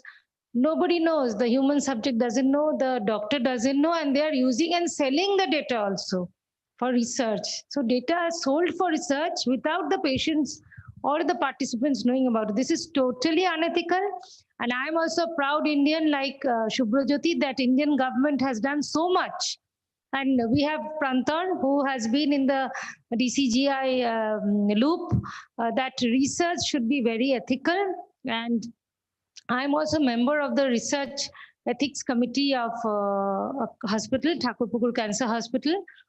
And we have learned a lot from all the strategies of Government of India. So I'm a proud Indian. I'm a very proud peerlessite also, because here we follow very, very strict ethical considerations, unlike others where DNB research, আমাদের থিসিসটা আজকে চালু করে দিতে হবে, কমিটিতে মিটিংটা কিছু, nobody asks even questions. So that is not the real purpose. The purpose is, in any ethical committee, we have medical person, we have non-medical person, we have social person, we have the legal person. So it's a conglomeration of everybody who learns from the ethics committee and spreads the message to the society. So congratulations, Shubhra, a very, very important topic, and Professor Amlan for giving him this opportunity. So any questions from the audience? Okay, if you can let us know. Yeah. I just have a question. What Dr. Agarwal said on the basis of that, you see the data that comes in, he said that from where he works, the data is very good. And the remote villages, you don't get the same type of data. So when you analyze this data, is it more related to a segment of the population? I mean, the villages, the remote places, these data you don't get. All the research that we do basically is confined to the cities, and the type of problems may be different in the villages as opposed to the cities. So the research that we do basically, can we generalize this? I don't think it's possible to generalize this. So what I feel is that basically the rural sector is outside the purview of most of the research that is conducted here. Is that true? I was just thinking of it. Sir, I think I was a bit, I couldn't express very clearly on that, but I said that all the hospitals and the clinicians have a lot of data, but our health sector in India, it's not a uniform sector. It has got different stratas. When we are talking of a primary health sector, it's and the periphery. So there we don't have those facilities which are available in a tertiary center. So that's what I wanted to say, that whenever we are doing a research, we have to take into account, it's a very big confounding factor that our patients are not same, our health facilities are not same. So whenever we are doing a research, coming up to a conclusion, we have to take into account that our health sector caters to the most underprivileged patients as well as the most affluent ones. So we cannot generalize that way. That is what I wanted. That's what. Exactly. Just to add to what Dr. Agarwal is saying, that, sir, just to answer the question, is it generalizable or not, will also depend on the sample size. So I think if the study under question has adequate sample size, because I would say it will be a nightmare to think that the entire Indian population will be studied, with official figure being 130 crores. So I think Indian government definitely undertakes a lot of research. We have senior public health specialists here from the government. They would be able to enlighten us even much better. But then, yes, it always depends on the sample size. If the sample size is adequate with the help of the biostatistician, then definitely I would say these researches can be generalizable, because they make sure that adequate number of samples from rural India as well as urban India are taken by the governments.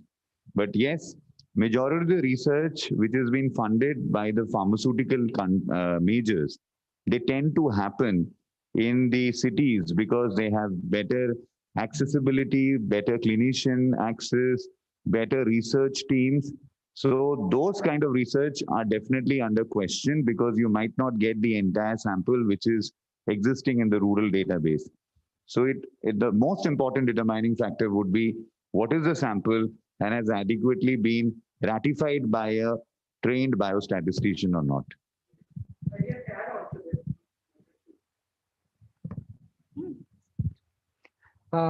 Sample size is a problem, yes, but the representation is also, because if you have large sample, even from the cities only, that would not be. So it has to be a proper allocation. That's important. Sir, in the context of collaboration, I would like to add one note over here. That as I told, the data collected from the rural area and the urban area, particularly for the health facilities located in the urban area, the data quality is comparatively better because of the technology that we use and also who collect the data. That is why.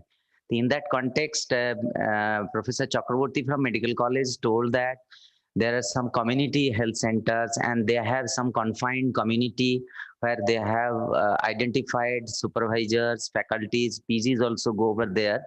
If we can utilize those communities for some structured collection of data, good quality data collection, here comes the role of you as an organizer, and there is a good scope of collaboration how to collect good quality data from the community as well as from the rural area. The point that you mentioned, sir.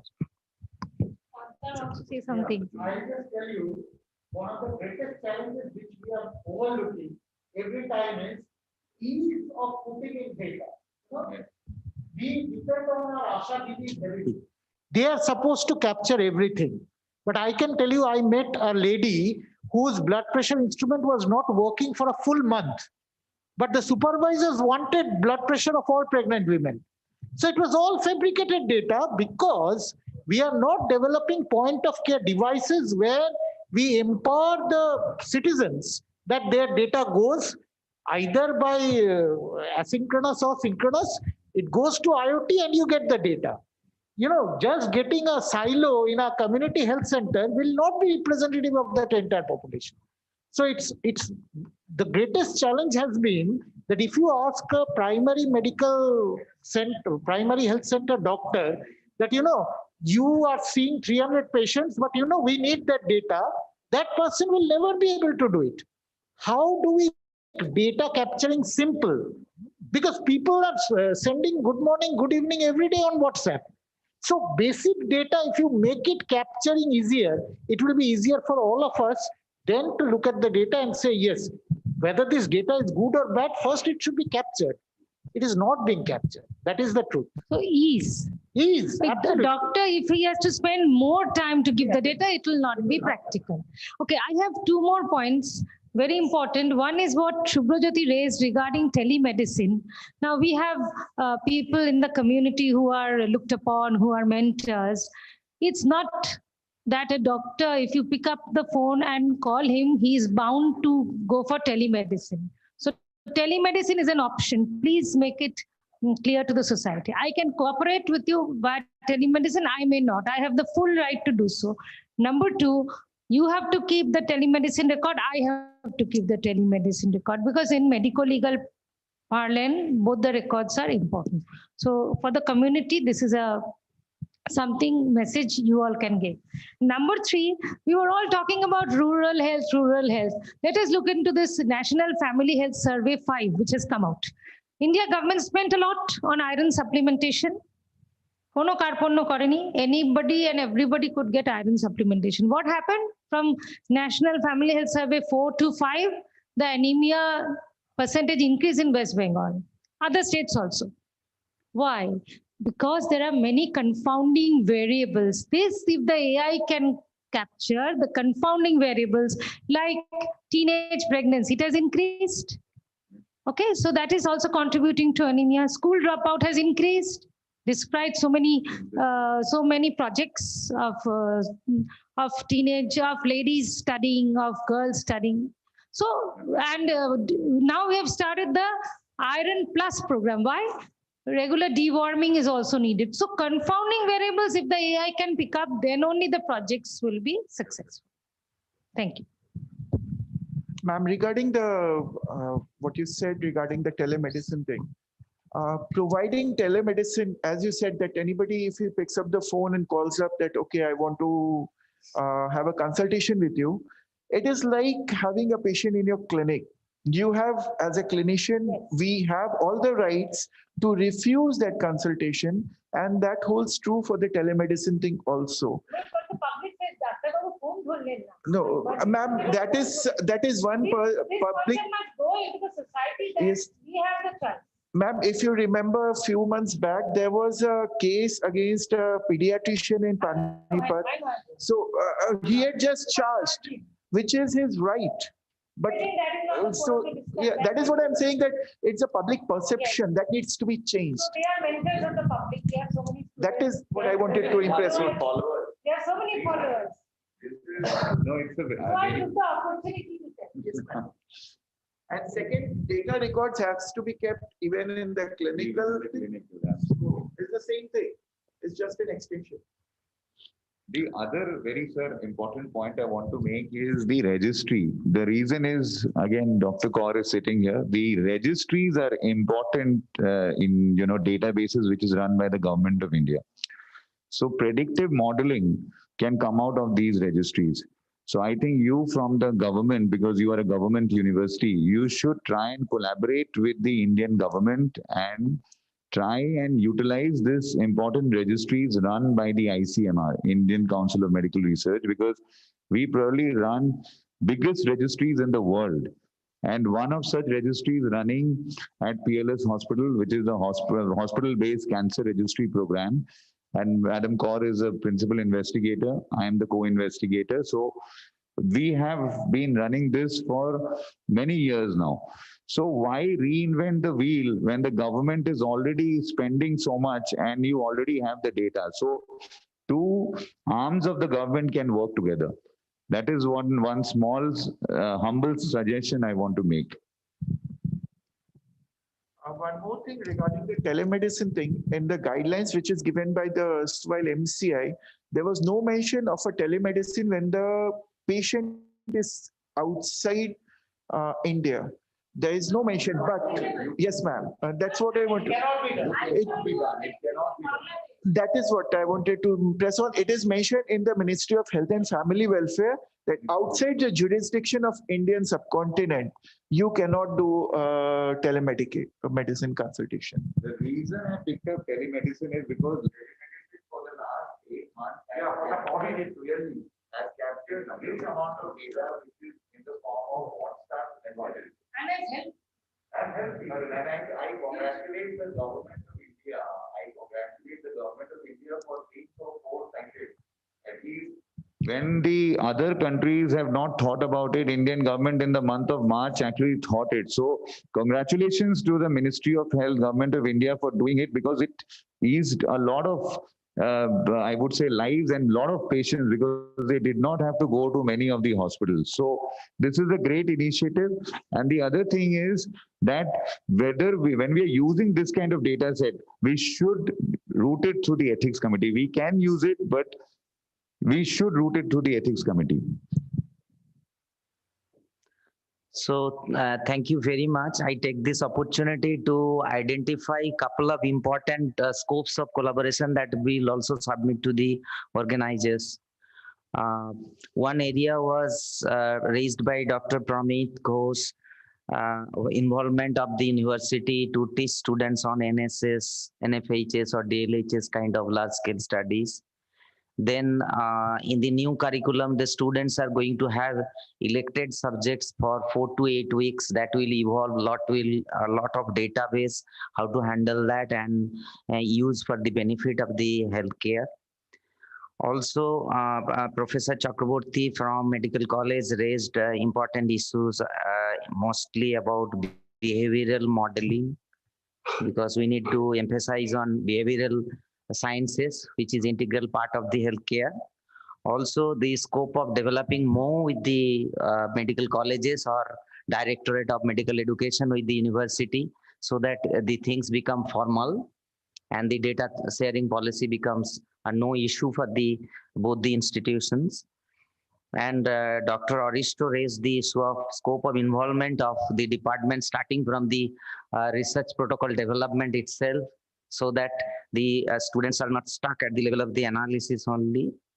Dr. Agarwal, thank you very much, raised a couple of very important issues like utilization of hospital resources for kind of research so that patient waiting time is minimized, and optimal use of AI, how it can be applied to reduce the patient load, and we can do appropriate screening of the patient at different types of health facilities. Dr. Subrajyoti, you talked about WHO and took my name. Definitely, safe medication is very important, and prescription research is really important topic. And you'll be amazed to know that in United States, more than 60% medicines are not prescribed medicine. They're over-the-counter. The people go and they buy the medicines in the United States. It is not so grave in our country. Our country is poor. And also, you talked about COVID medicines, whether it effectiveness, some research can be done. So with these couple of important points, I thank you everybody, and jot down these important issues that can be the probable scopes of collaboration that came out from this important and gorgeous panel discussion. Thank you very much. Just to add, Dr. Pant also highlighted a very important issue that we fell out in actually from research to practitioners. So that is an important important thing we the scientists and researchers have to take care and I think the solution is that this type of forum, this type of common forum where we can actually clear our understanding, in terms of how what are the action items in our research which can directly benefit the medical practitioners in a proper way. The more important issue is how we can make the task easier. We are not actually developing something which will be actually competing with the doctors. Our work will be to make the job of the doctors easier.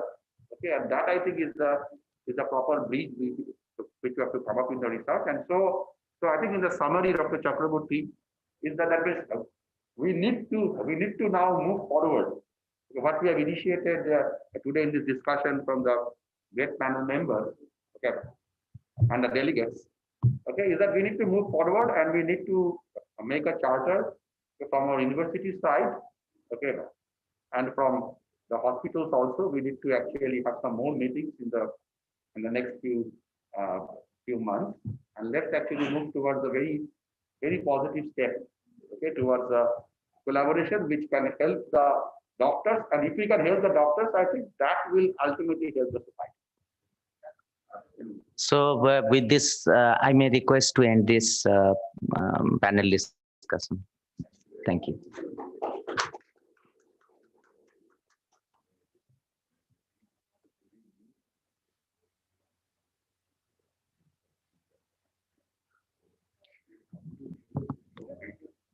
Thank you to all the panelists. Now may I request everybody to go to the first floor, the ground floor foyer for lunch.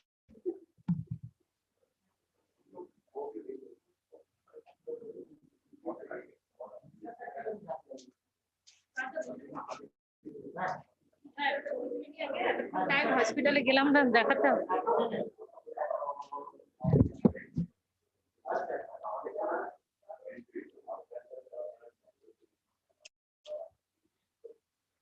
উঠলো আমাকে বোঝা যাচ্ছে না তোমার দিকে তাকাবো এটা আসছে ওখান থেকে গেলে হাসবে না এদিক থেকে না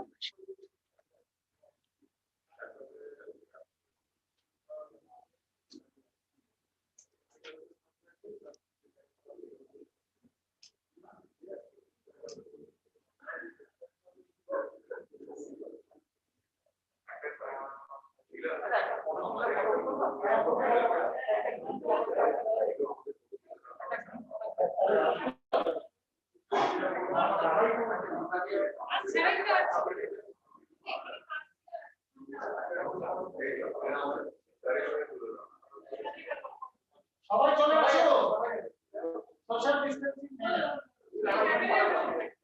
সব